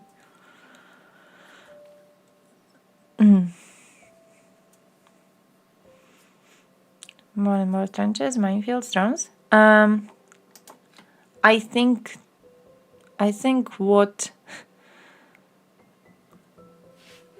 Ukraine is trying to accomplish is taking more initiative in order to more successfully push Russians out without relying on breaking through their trenches. What I'm focusing on specifically is the way that they have, for example, destroyed the Black Sea Fleet headquarters. Stuff like that. I think it's a humongous balls move. I think it was incredibly brave. I think it was very effective, very strong. I'm very happy it worked. I'm very happy it was as successful as it was. And I think more moves like this are needed and to be expected. I don't think they are necessarily trying to focus, and I don't think the entirety of this counteroffensive was supposed to focus on lines on the map moving, truly. Like, we also talked about this already. I don't know if I'm repeating myself, but I think a big part of what they have been focusing on has been destroying logistics, destroying the officers, destroying the generals. I saw an analysis this weekend about how many officers have been killed, how many Russian officers have been killed in this war, and the numbers are huge. And their officers hold very high positions within the military. They are properly trained. Ukraine has been specifically targeting people with experience and with proper training.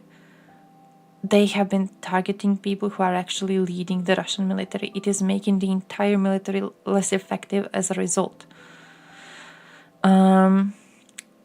It doesn't depend on their losses, though. I do know they have high losses, definitely.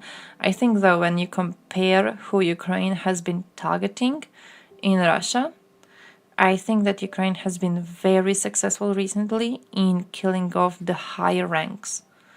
I think they specifically targeted higher ranks, and I think they know basically who they are targeting with their attacks.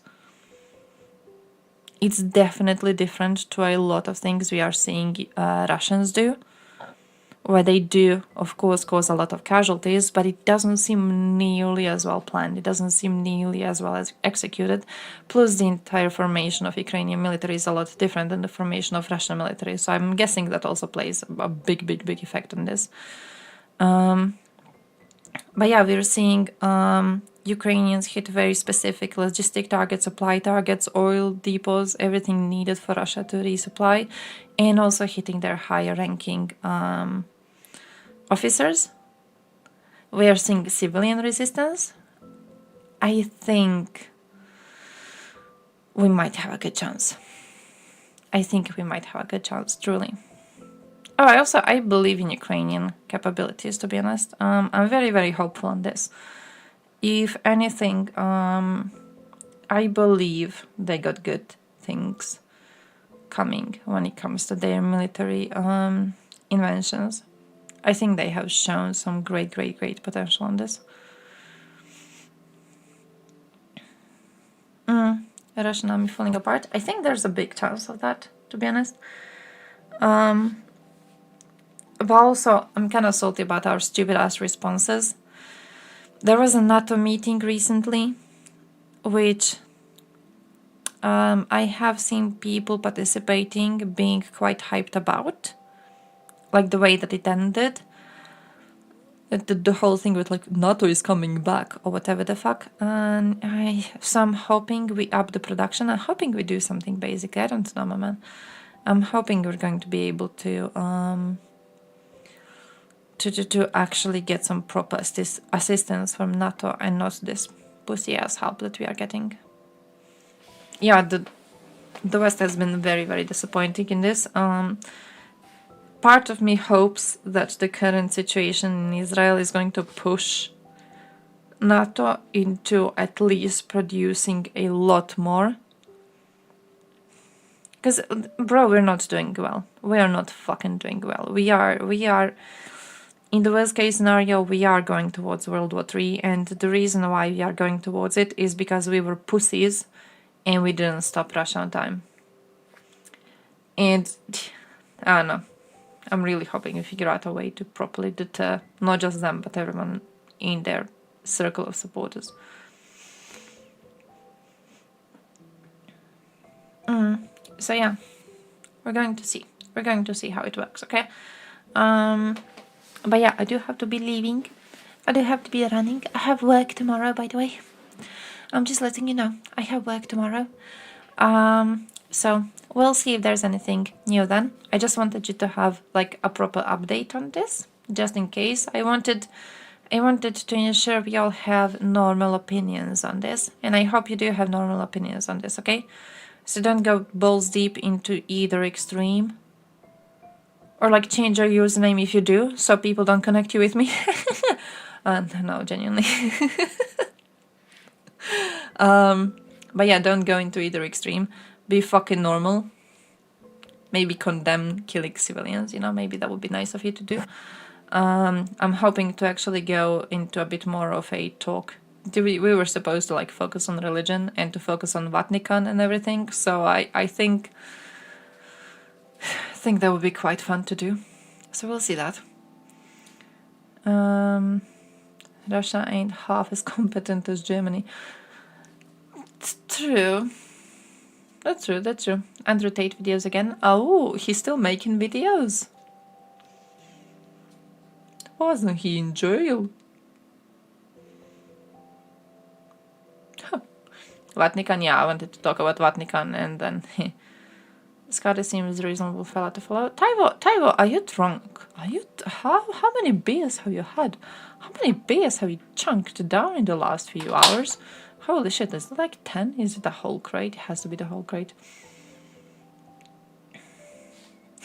Scotty's people are fighting about what's happening with Hamas.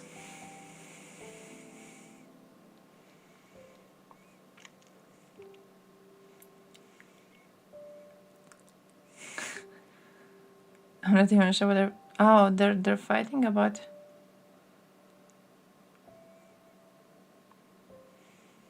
They're talking about whether there was rape happening.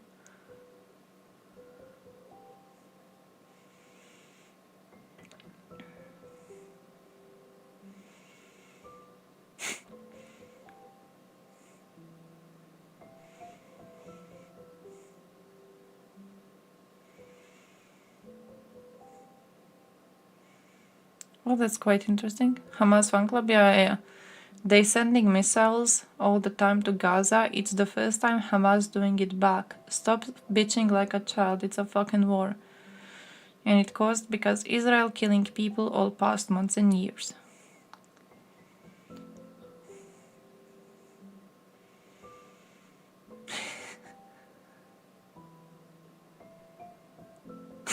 It feels like people in this war has no idea who they are fighting. Really, two people fighting for no reason? What do you mean? What do you mean?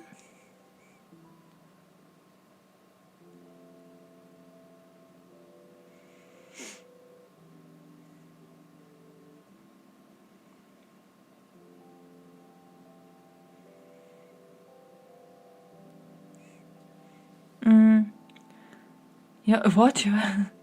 Is that an uncommon name? Oh, bro, come on. I was like, you actually had a member in your high school class? How the fuck? How the fuck? Ah. Wait, so I guess I don't know. I can only see like the written chat. I don't know what's going on, but I guess Skade thinks there has not been rape happening.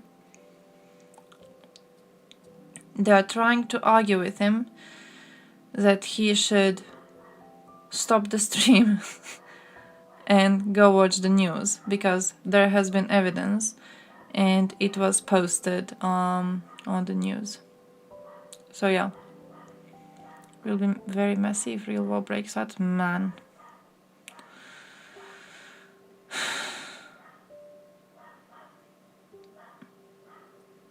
Man, but oh shit. I'm even more like interested in the fucking discussion supposed to happen in the European Union tomorrow. I wonder about the response. I wonder if we are going to respond. Oh shit, you know what I wonder about? What the fuck is Claire Daly going to say? Mick Wallace? Mick Wallace gonna go balls deep into this topic. Mick Wallace is going to say that Israelis deserve this. I call it. I bet on it, okay? Mick Wallace is gonna have a speech and he's going to be like, everyone's crying now about civilian casualties, but no one was crying about civilian casualties before. Therefore, we should give more money to Hamas because they're just evening the score out. They're just trying to do the little scaly thing, you know. Everyone gets to kill 1,000 civilians, and I guess then we are at fair thing. So you know, come on, guys. Let's make it nice and balanced, you know. Did you know that little Thanos clip with like who balance in the universe? That. Strange after watching the videos of civilians being shot in close range. Yeah, that too. That too. It's like It's because though, isn't it like with Russian genocide thing? It's like if there's one thing that you can't fully prove, they will focus on that one instead of focusing on everything else.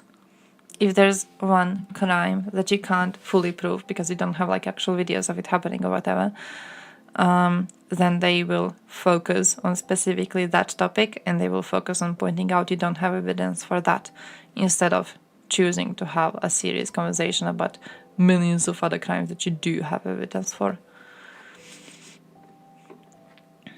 I don't even know what tankies were doing back in IC's days, my dude. I'm not sure.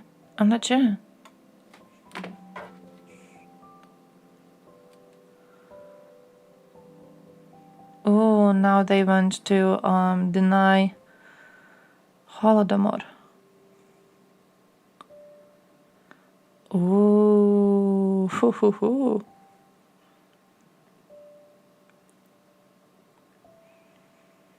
Nice. I don't know how that happened, but yeah.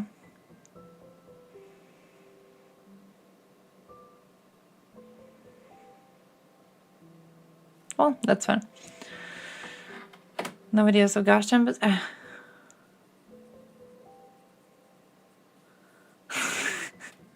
Holodomor, what that? But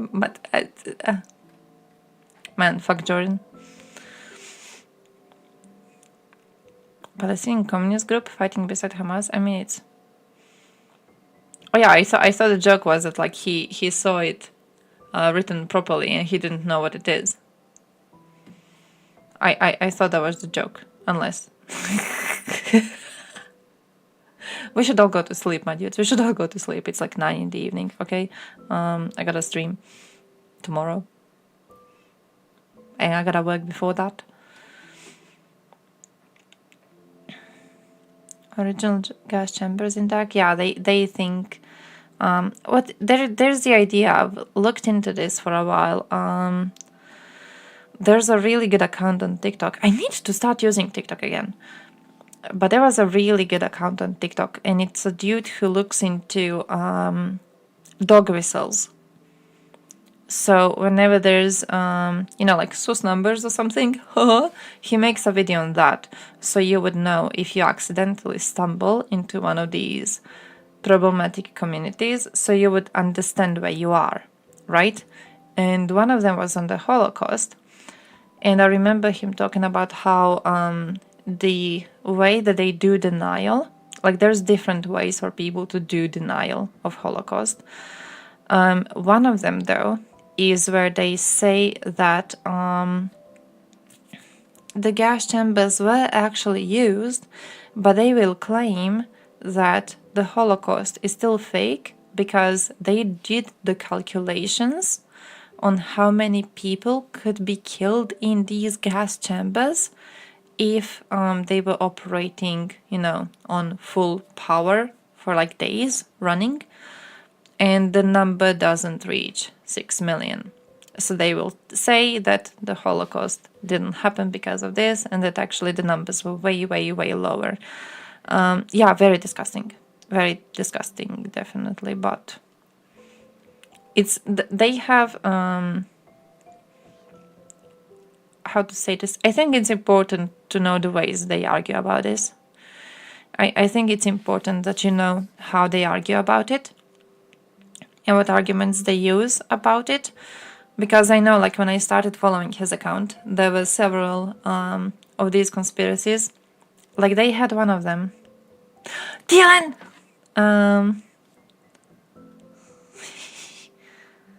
They hang out? Oh, look, really? Oh, nice. Oh, nice. Now I wonder what they did an interview on. Oh, nice. That's fucking cool. But yeah, it's because try talking to someone about this from your own circle of people. Try talking to someone about this, okay? Because what you will notice is that if you present them with this conspiracy, if it's fresh, you can make them believe it. Okay, you as a person, again, we repeated this 2 times through the stream. This is my 3rd time repeating it. You are a stupid little human. We all are stupid little people, okay? You're just an ape, and you're trying to figure out how to exist in this world. Your stupid little brain is trying.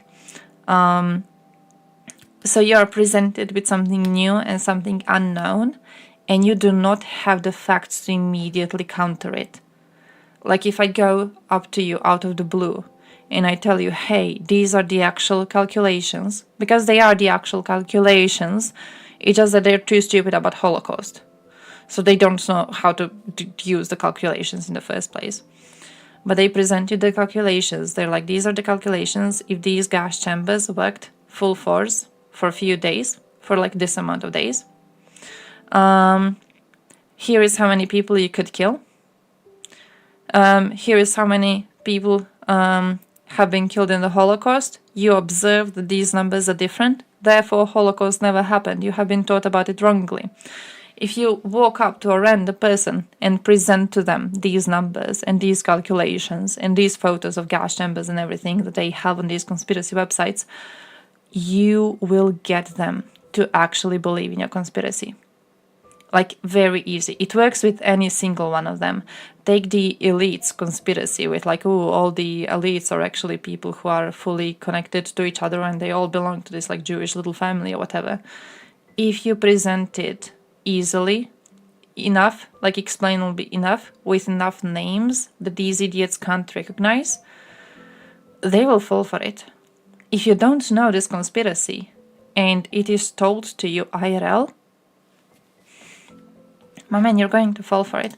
So it's very, very important that you do know about these. I thought we banned all of this, dudes. How many accounts does he have? What do we think? What do we think? What do we think? Ain't this his like 5th account or something? But yeah, overall,